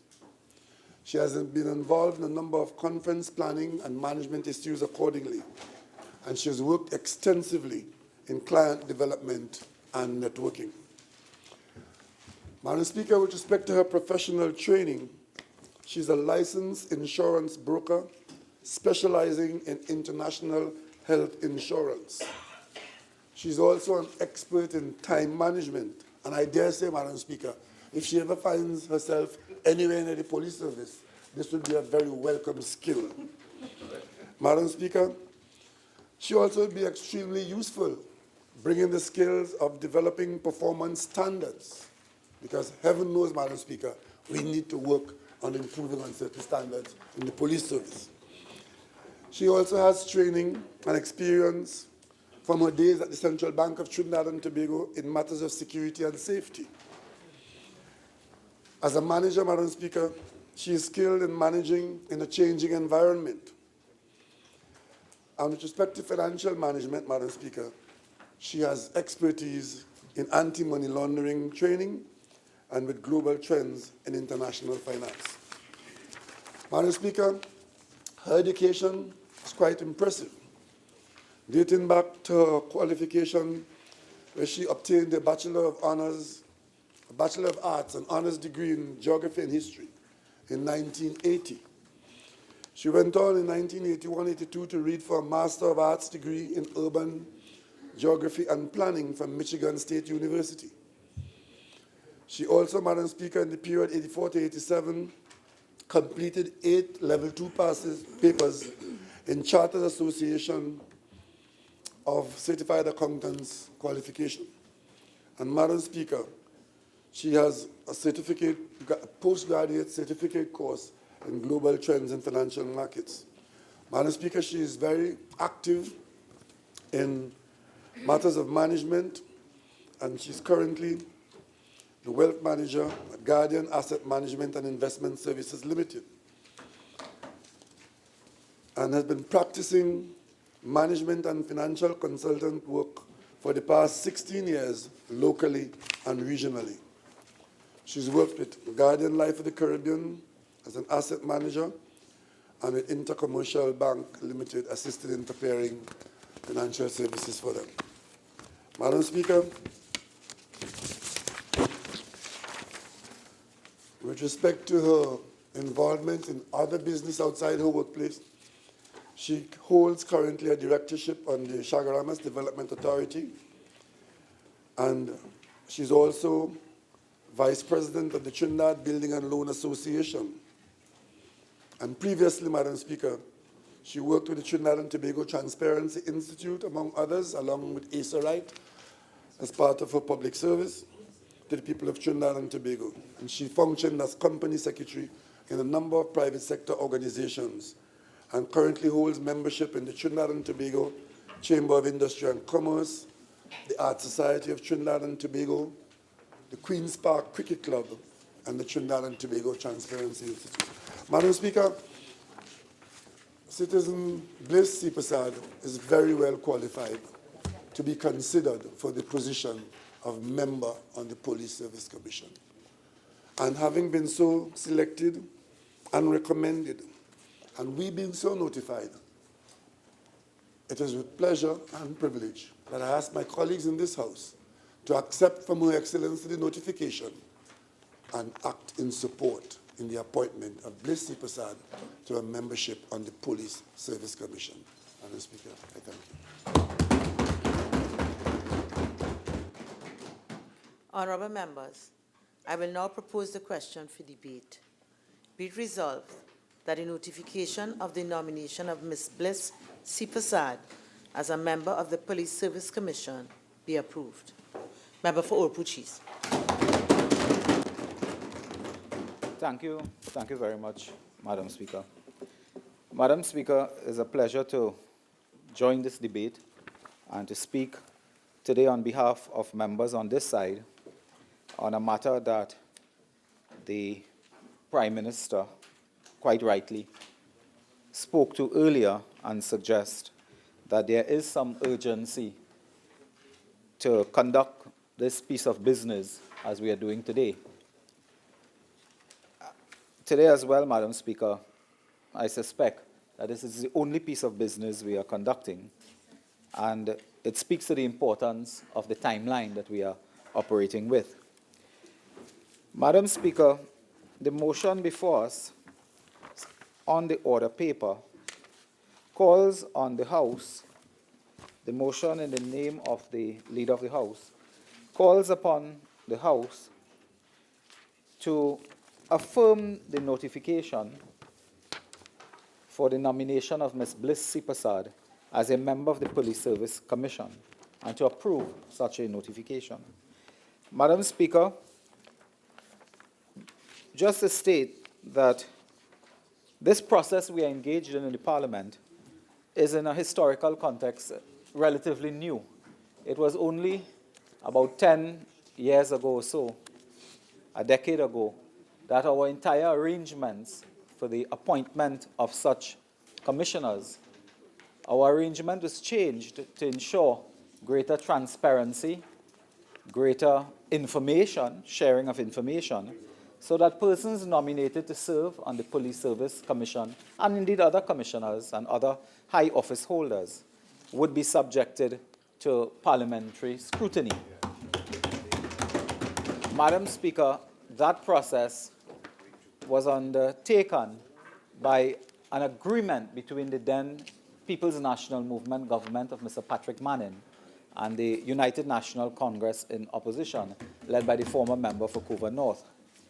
So, Madam Speaker, it has been a journey, and I remember that debate, Madam Speaker, because I believe I also spoke in that debate.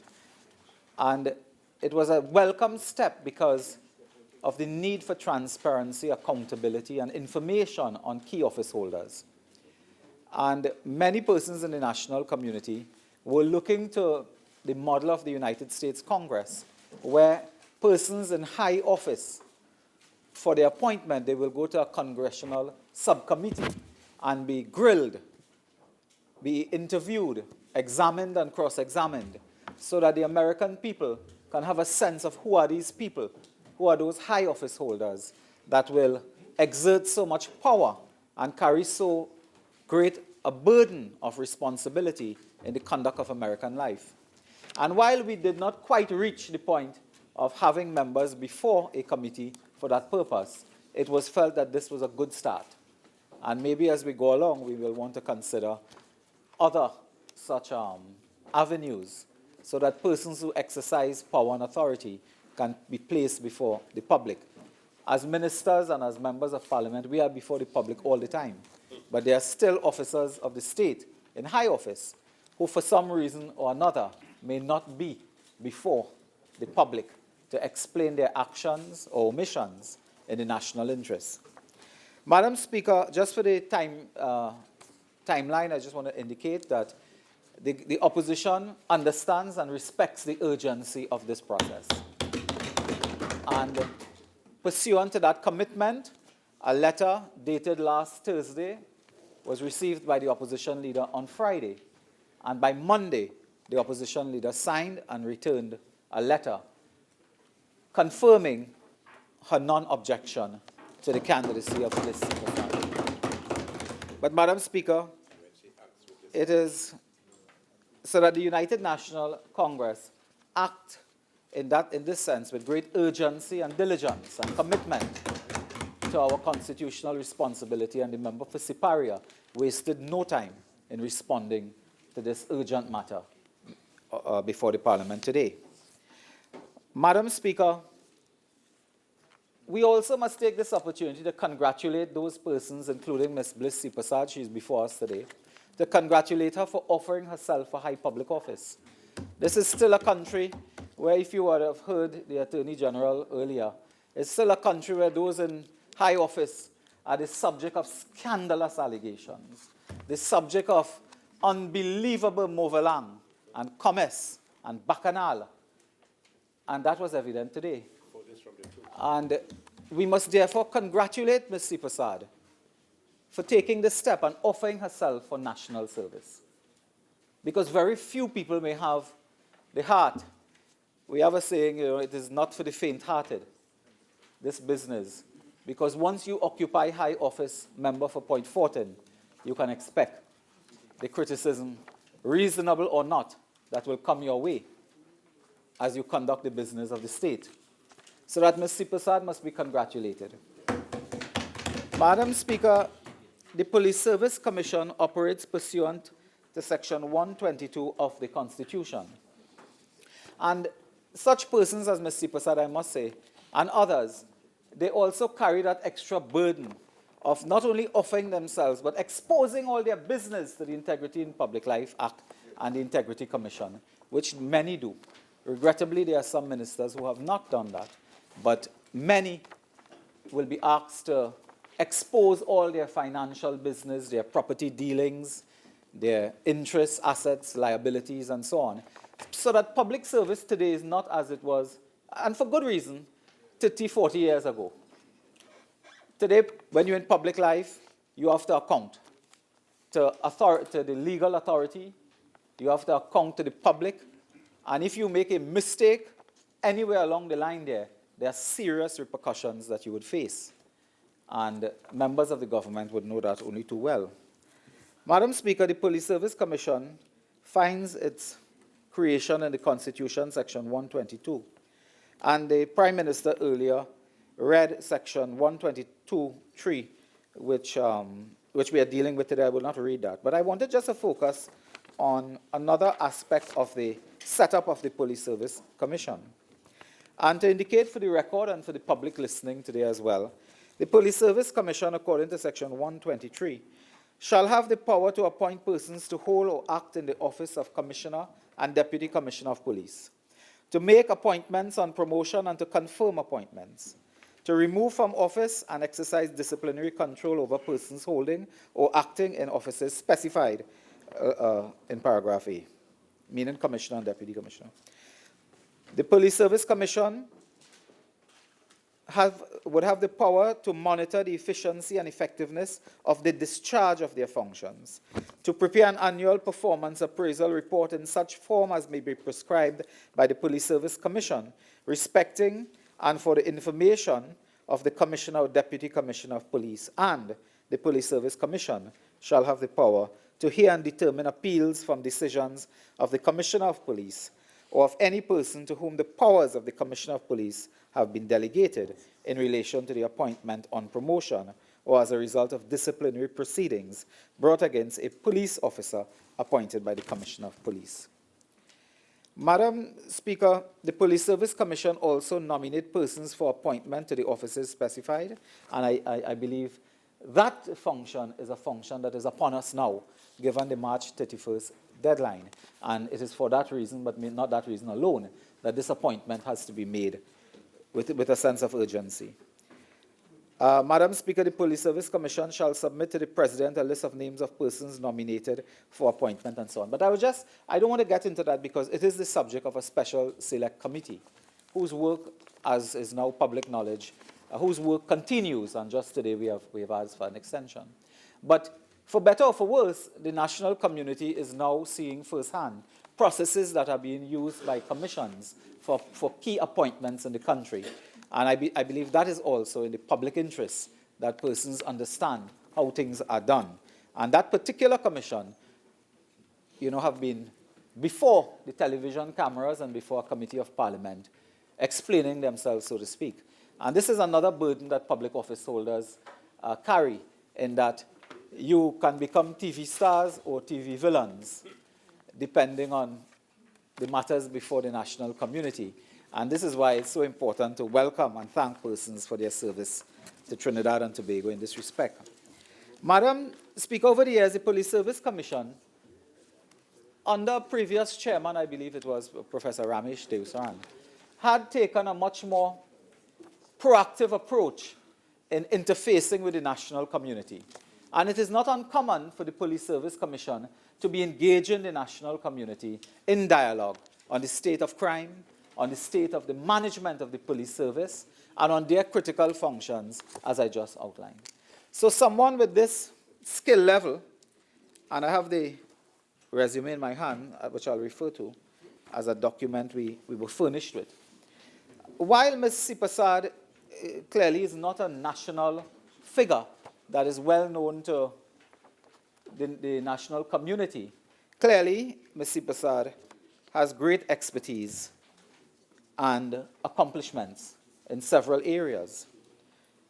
It was interesting that there's a root discipline, a first degree in history, I believe it was, and geography, if I'm not mistaken, Madam Speaker. And I saw the movement from that social science background to finance, to management, to wealth management, and certain very narrow specializations, so that Ms. Sipasad will complement the other members of this commission with this unique skill set.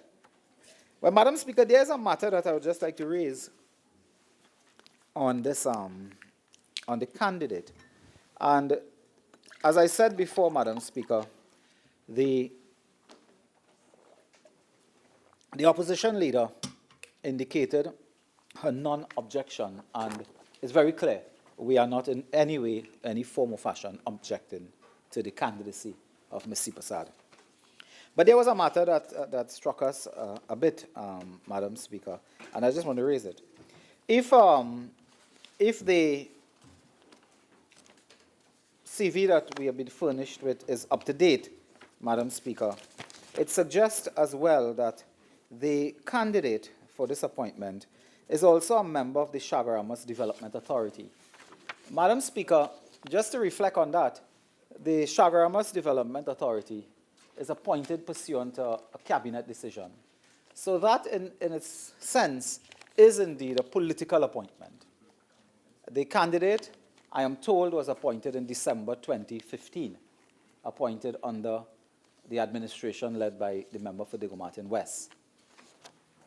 So this person before us today has offered herself to serve before, and the cabinet considered that appointment and, in their wisdom, made an appointment to the Chagaramas Development Authority. It says in the resume that the candidate before us, is still, that position is current.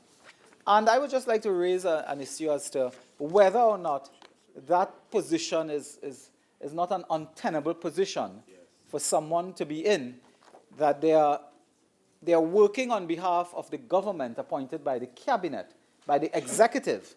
And the executive is of course, managed in our system of government by a political party that wins an election or that has been selected to lead a country. But, Madam Speaker, this person has been a political appointee. And with good reason, there's no doubt about the qualifications.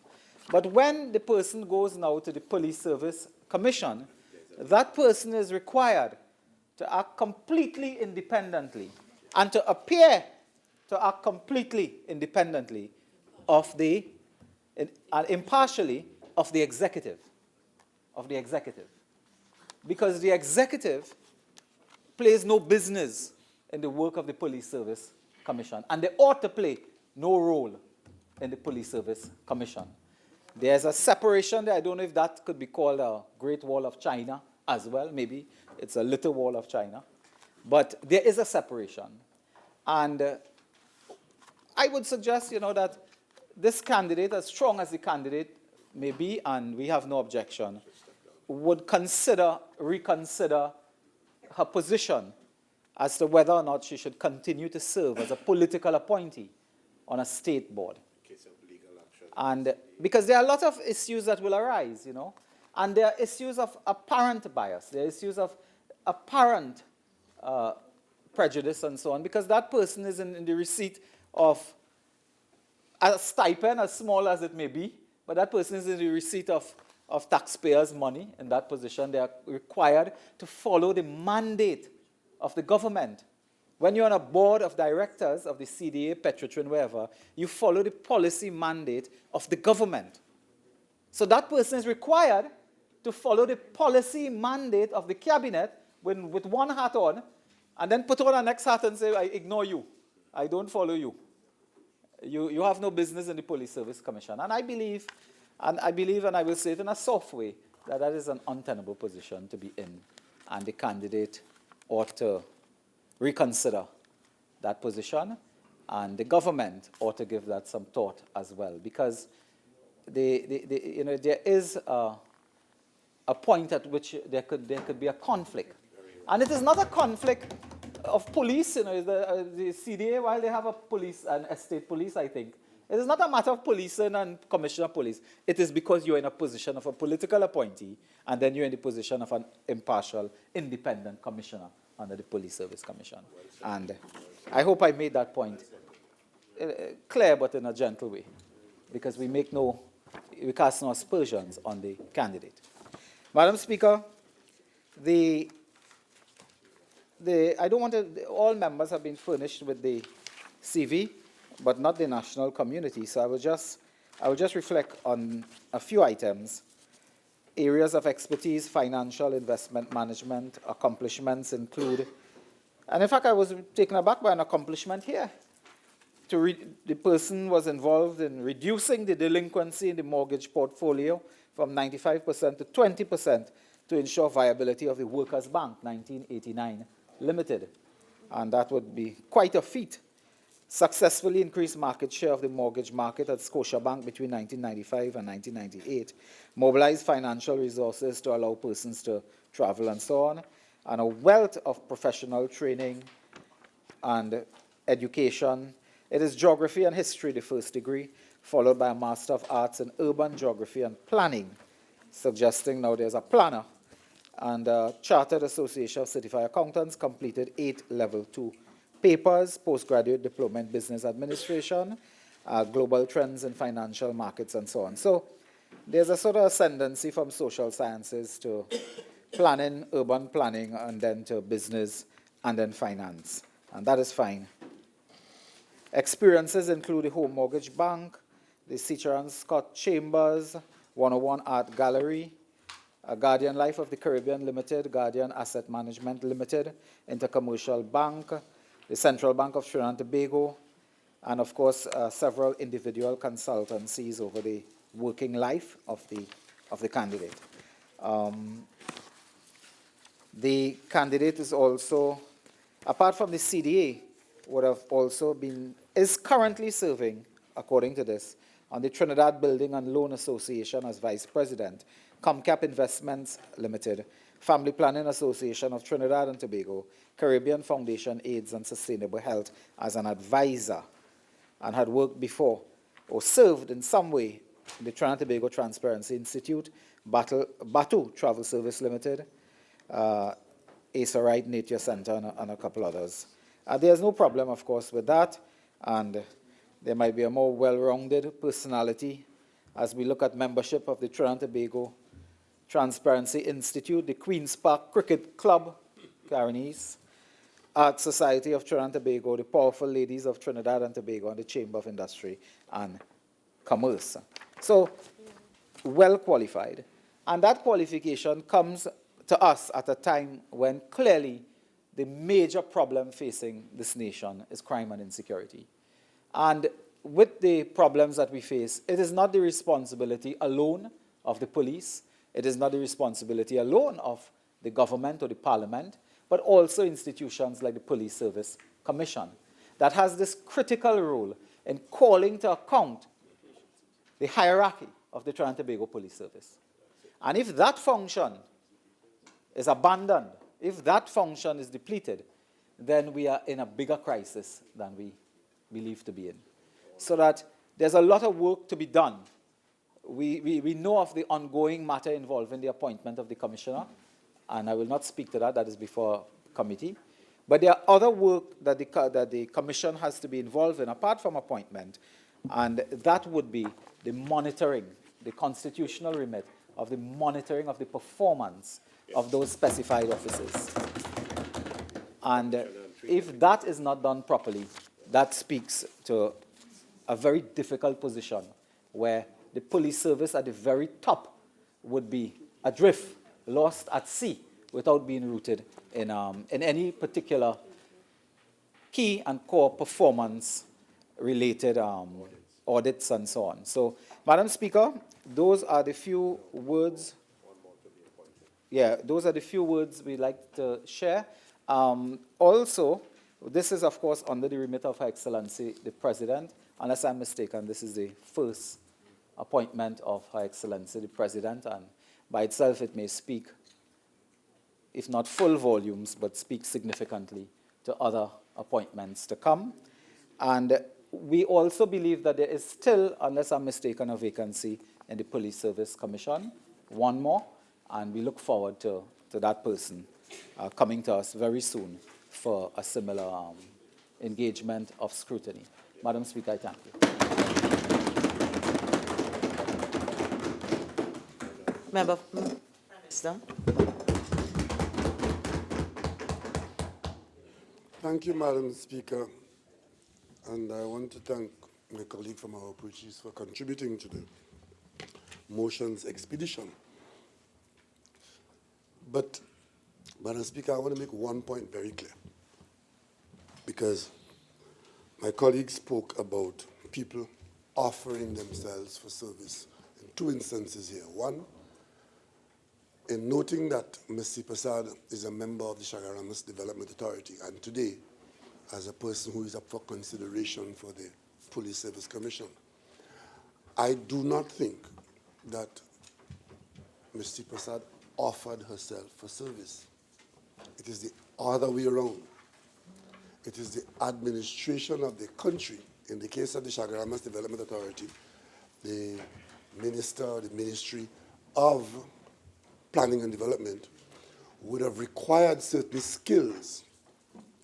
And in looking for these skills, I'm sure my colleagues on the other side understand how difficult it is to get professional people to fill the number of spots in the state architecture, particularly skills such as accounting.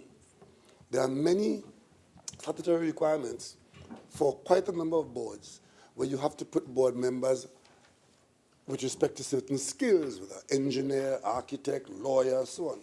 And then, as a government, whether it's this government or that government, you have to find those skills. And I don't think people come, well, not very often, people come running and offering themselves for the positions. It is the government that goes and asks the requisite skill holders whether they would be minded to serve on these boards. And Madam Speaker, take my word for it, if you trust, I'm sure you do, that in most instances, professional persons who are approached and asked to serve on public bodies decline the offer. Right. And as I said earlier on, for good reason. So it's very difficult to get people to serve. And I was a little disappointed to hear my colleague raising the matter that because Ms. Prasad is on the CDA board, appointed by this government, that she somehow has some issue of conflict because she was appointed by this government. And he's recommending that she withdraw from there because she served this government. Let me put a different reflection on that, a different interpretation. She and other persons who are on these boards appointed with tremendous gratitude. They're not there to serve the government or the PNM or the Prime Minister. They're there to serve the people of Trinidad and Tobago. And the fact that they agreed to serve when approached by a particular government should not be interpreted that they are lackeys of that government. And having raised it in that way, Madam Speaker, with the recommendation that she withdraws, you're not only saying it, you now make it an issue. Because as she goes, as my colleague quite properly said, today we pass this, but I hope we do. Tomorrow or tonight, she's appointed chairman of the Service Commission. Immediately, she comes under public scrutiny. And then, the gentle comments in here could turn into barbs, because issues will arise, and her actions or inactions can similarly be interpreted in an unkind way, that it is because she was a PNM person appointed by, as if being a PNM person is not a badge of honor in Trinidad and Tobago. And Madam Speaker, if it is that an issue arises because she has agreed to serve the public under the administration of the PNM in 2015 or 16 or so, well then, she ought not to today be considered for the Service Commission. Because here I am, head of the PNM, head of the government, and I am the one recommending her here. So if she was PNM, then on the appointment to the CDA, what's she going to be today when I stand at the Parliament and recommend her to you? I'm doing the same thing, recommending her for public service, not to serve me or the PNM, and I'm disappointed that that was raised. And having raised it in that way, he now puts up a flag to come back to later on, I hope not, that you see, she was a PNM lackey. She was on the CDA board, and she come here as wolf in sheep clothing. I understand that, and it's quite unfortunate. We ought to encourage citizens to volunteer in this country, and those to whom this country has been good should be good to the country and give back, and not be identified by any political or other persuasions, either in the base of race, color, geography, or whatever. We have a lot of people in this country who will not come anywhere near public service because of this. And Madam Speaker, today, as a matter of fact, Madam Speaker, if the truth be told, when the name appeared to me, and incidentally, Her Excellency sent a correspondence to me during the night, and by daybreak, I was giving my approval. So I didn't have to compare how fast I did it with the opposition leader. But the bottom line is, Madam Speaker, that when the name came to me, my first question is, who is that? And I consulted with my colleagues who reminded me that it was a person who is on the CDA board, because I had no memory and recollection of that appointment. So to hear today that she was on the board and she must get off because she was appointed by a government, which I heard because she has a conflict, Madam Speaker, is so unnecessary. Madam Speaker, I think an accountant of her caliber, who is available and willing to serve on 2 locations, serves as an accountant in public service to the people of Trinidad and Tobago, and it's not an either-or. It's not an either-or.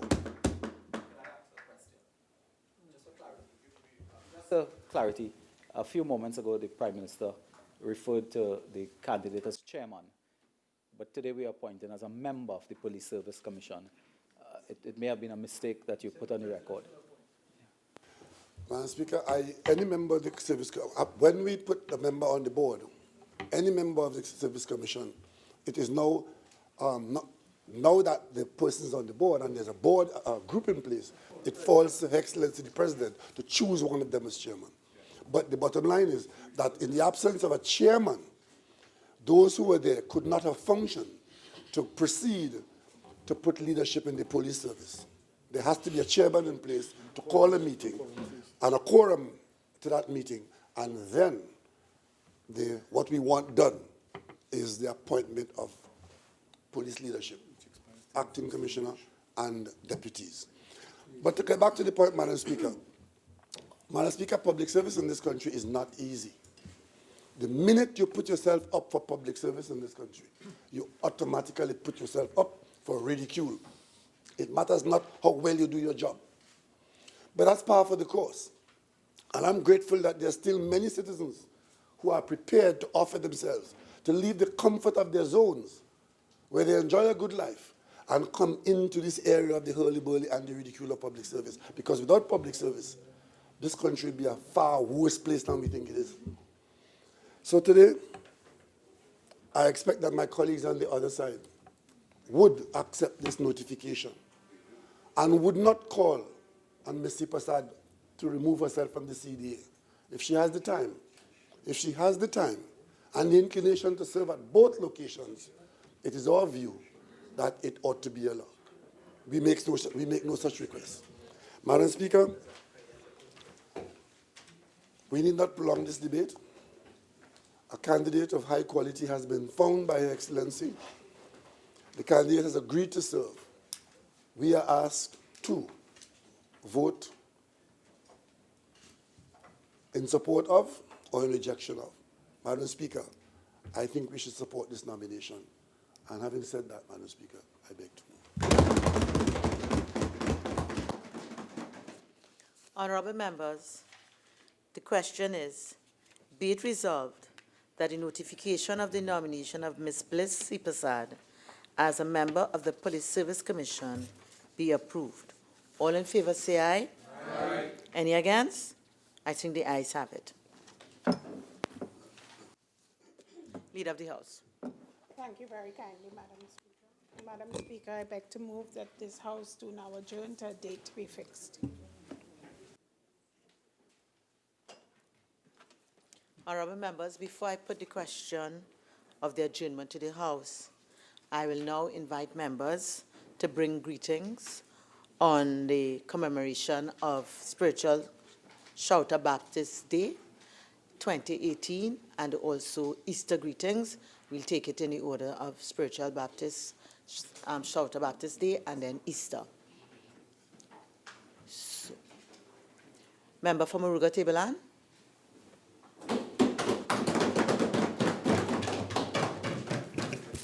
Madam Speaker, good afternoon. Good afternoon to all members. It's my pleasure to stand again for the third year running to bring greetings on behalf of government on the occasion of Spiritual Shouter Baptist Day. Madam Speaker, the last 2 years I've done this, I've spoken briefly about the history of the Baptist faith and the fact that it was born in Moruga and that the Spiritual Baptist faced a difficult time because of the passing of the Shouter Baptist Ordinance. Madam Speaker, in lieu of repeating the same thing for the third year running, I want to add a little context in terms of the history of this thing to perhaps broaden the argument on it. Madam Speaker, in 1834, 1838, pick a date, we had something called emancipation, whereby persons of African origin were freed in this country. And if one assumed that that was the ending of a story where the hero and heroine ride off into the sunset, it was not the case. Because there was a colonial ethos which suggested that if one were not of European ancestry or heritage, that one's freedoms should be very much circumscribed. Madam Speaker, the attack on the Shouter Baptist community of this country forms part of a larger paradigm, which was a colonial intent to frustrate, to restrict, to purposely try its best to prevent the development of any cultural ethos, any religious persuasion, any religious expression that was not decidedly Eurocentric in nature. So whereas the ordinance would have said that the Baptists were a public nuisance, they made noise, they were loud, they disrupted the normal functionings of society, it was really an intent to prevent a cultural outpouring or a cultural showing that was very different from what the colonial ethos and the colonial hierarchy expected or wished to allow to develop. That's why, Madam Speaker, a right that all of us take today for granted, which is the right to worship in the way that we feel or worship in the way that we believe, you could have had your head busted, you could have had your blood being spilled you could have been brought before the courts to answer for something that we consider to be absolutely natural today. Madam Speaker, the spiritual Baptist community uses a word to describe difficulties. They say tribulations. This period of tribulation lasted 34 years until it was repealed in 1951. During that tribulation, the spiritual Baptists could have been cowed, they could have abandoned their faith, they could have moved to more socially prescribed, at the time, versions of their faith or other Christian faiths. They did not. They stood resolute, they hid, they built churches in the bush, and they continued to worship in the way that they saw fit. And there's a lesson within that for them, but a lesson within that for all of us. Madam Speaker, I really want to wish the Spiritual Baptist community, Shouter Baptist community, a very happy commemoration of their special day. It is important to them. They have endured and they will continue to endure. But the larger lesson lies for us. The Spiritual Baptist, Shouter Baptist community endured 34 years of tribulation, where a constitutional right that we take often for granted today was denied them because of an Afrocentric form of worship.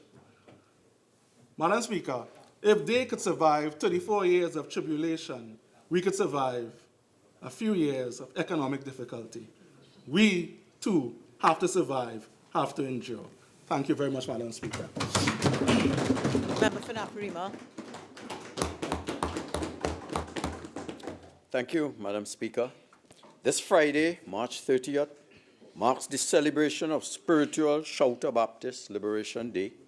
And we on this side are honored, and I am pleased as one who has grown up in the Baptist faith to join the national community in celebrating Spiritual Shouter Baptist Liberation Day, which commemorates the repeal of the Shouters Prohibition Ordinance of 1917. This law banned and made illegal such essential Shouter Baptist practices as soul-searching music, loud singing, bell ringing, the deeply pensive and spiritually enduring practices of mourning and animated worship. Shouter Baptists represent a truly indigenous religion with roots in Africa and spiritual sustenance from Europe. It speaks to the survival of cultural practices despite decades of oppression. It is corporeal manifestation of the essential spirituality of a people who can provide Trinidad and Tobago with many lessons as we face these challenging times. Their faith, inner strength, and belief in the righteousness of their beliefs, despite scorn and ridicule, are qualities that we can, all as a people, aspire to emulate. The struggles of our forefathers and the horrors that they overcame as a sect of our society tell us that truth, righteousness, and light will ultimately prevail over oppression and darkness. In 1996, during a previous UNC administration, the struggles of the Spiritual Shouter Baptists were recognized and brought annually to the national attention through the grant of a national holiday. So on March 30th every year, the entire country focuses on the Shouter Baptist faith and the lessons we can draw from their largely successful mission of cultural retention. Under a UNC administration, the Fifth Company Baptist School was fully refurbished, even as the price of oil was less than $17 per barrel. The UNC built the St. Barbara's Shouter Baptist School in Maloney. In addition, 2 early childhood centers were constructed. As we face the trials and tribulations of escalating crime, persistent poverty, etc., we can find solace in the successful struggles of our fellow Baptist citizens.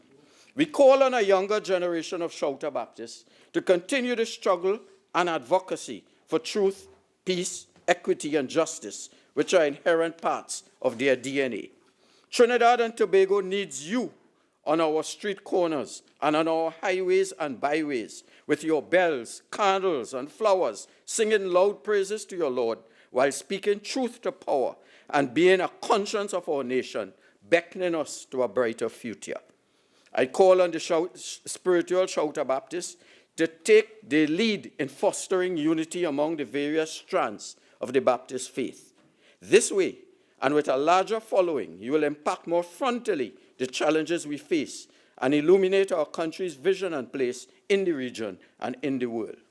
We, on this side, will continue with words and more so with action to support the philosophy, principles, practices, and institutions of the Shouter Baptist community as it seeks to be a full partner in every aspect of the growth and development of our country.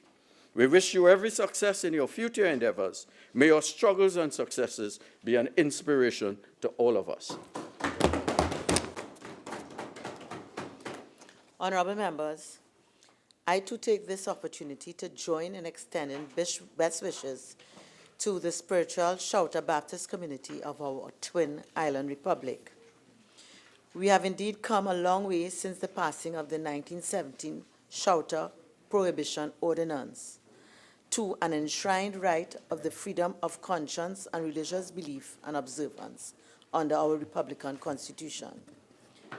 This is indeed victorious for us as a nation and for the Baptist faith who have struggled for recognition and the right to worship in this land. Historians have acclaimed that the tenets of this faith are indigenous to Trinidad and Tobago and that it is a unique religion. The faith has fortified many with the conviction to fight for enlightenment, righteousness, equity, equality, and justice. And I cast my memory to the labor movement and to the fight of Tubal Uriah Butler, and also to the countless and faceless women who, by the doctrines of the faith in our communities, have come to be known as teacher and mother.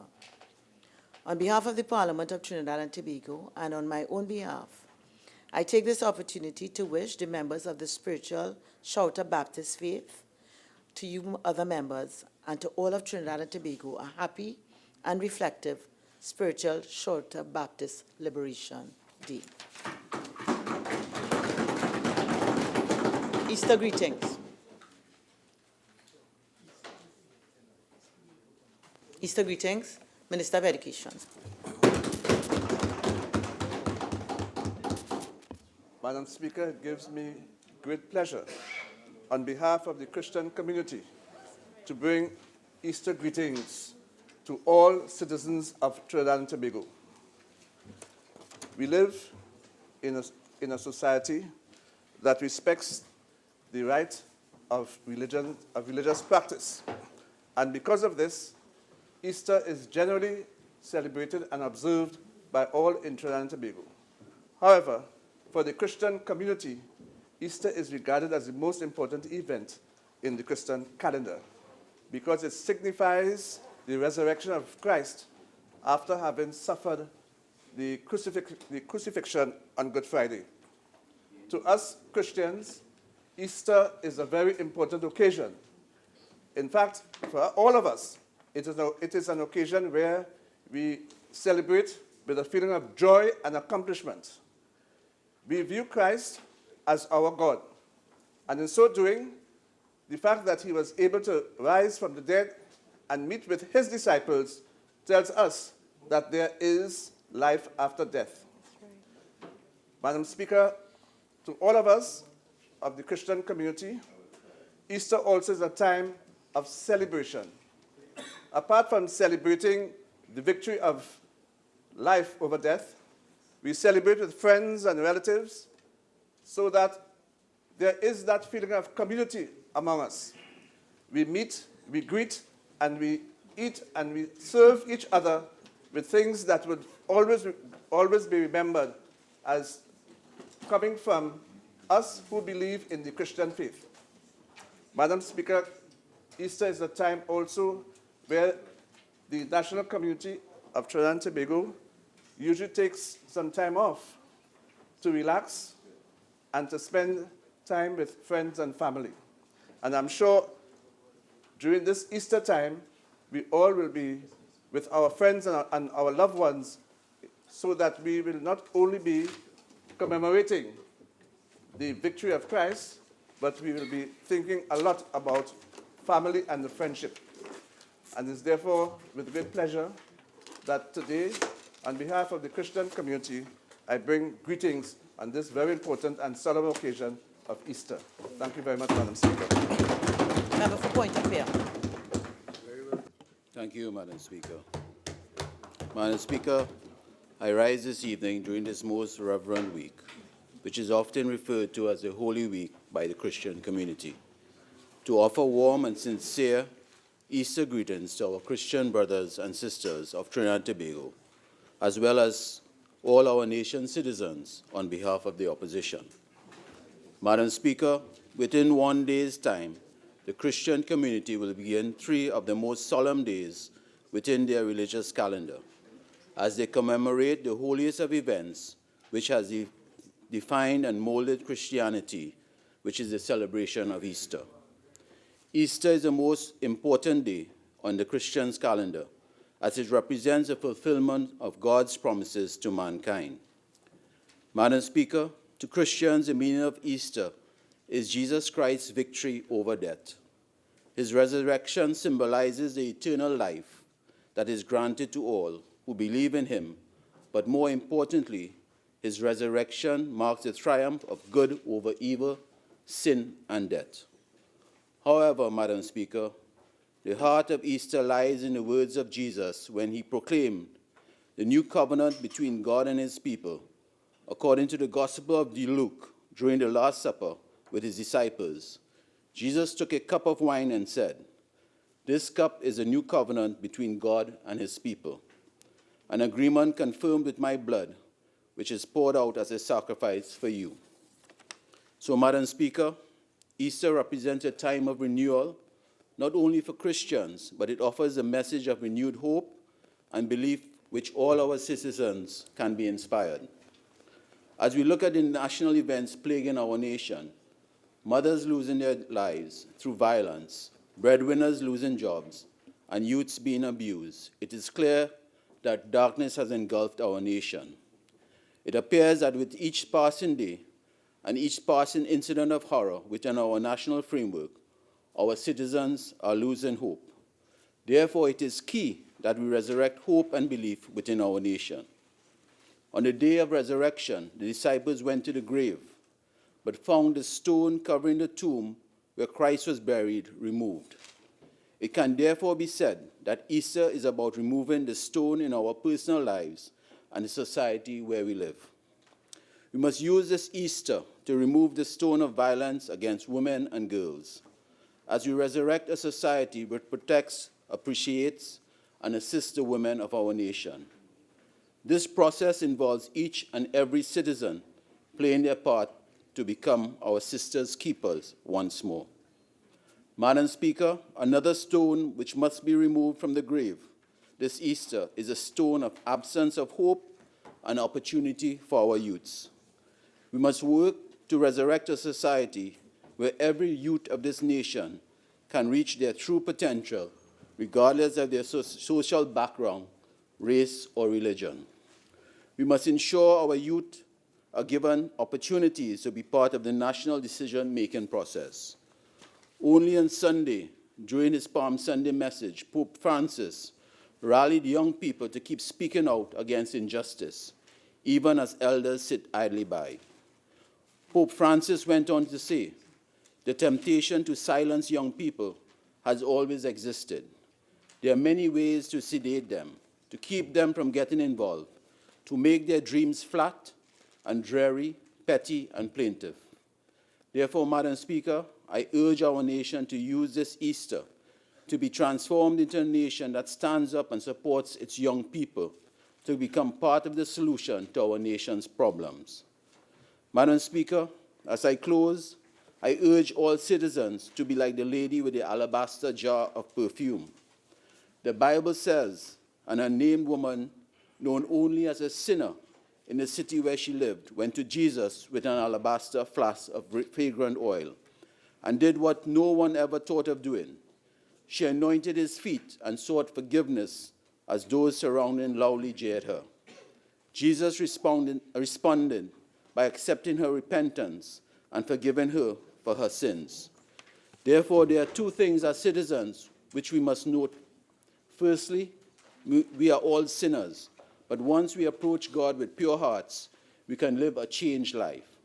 Secondly, regardless what society thinks of you, each citizen, like the woman with the alabaster box, has the power to change our nation and contribute to the development of Trinidad and Tobago.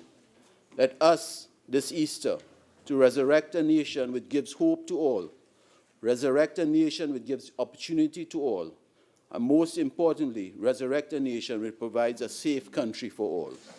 Madam Speaker, on behalf of the opposition leader, the Member of Parliament Siparia, and my colleagues on this side, we wish you and your family. I also wish my colleagues on the government side and all citizens of this blessed country a holy Easter season. Honorable members, as a member of the Christian community of Trinidad and Tobago, and in particular the Roman Catholic faith, I embrace the opportunity to join with members in extending to the Christian community Happy Easter 2018. In the Christian calendar, Easter is the greatest feast, as on Easter Sunday, Christians celebrate the resurrection of Jesus Christ, its Savior and Redeemer. For Christians, Easter Sunday culminates the 40th day of prayer and fasting known as Lent.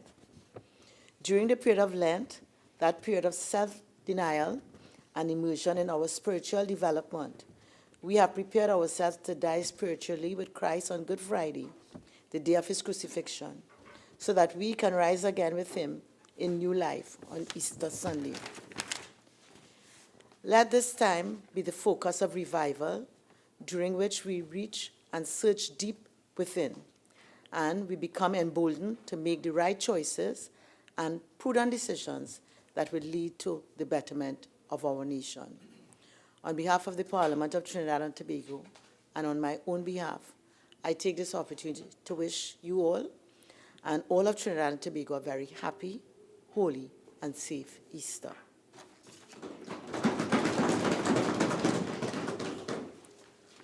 Honorable members, the question is that this House do now adjourn to a date to be fixed. All in favor say aye. Aye. Any against? The ayes have it. This House now stands adjourned to a date to be fixed.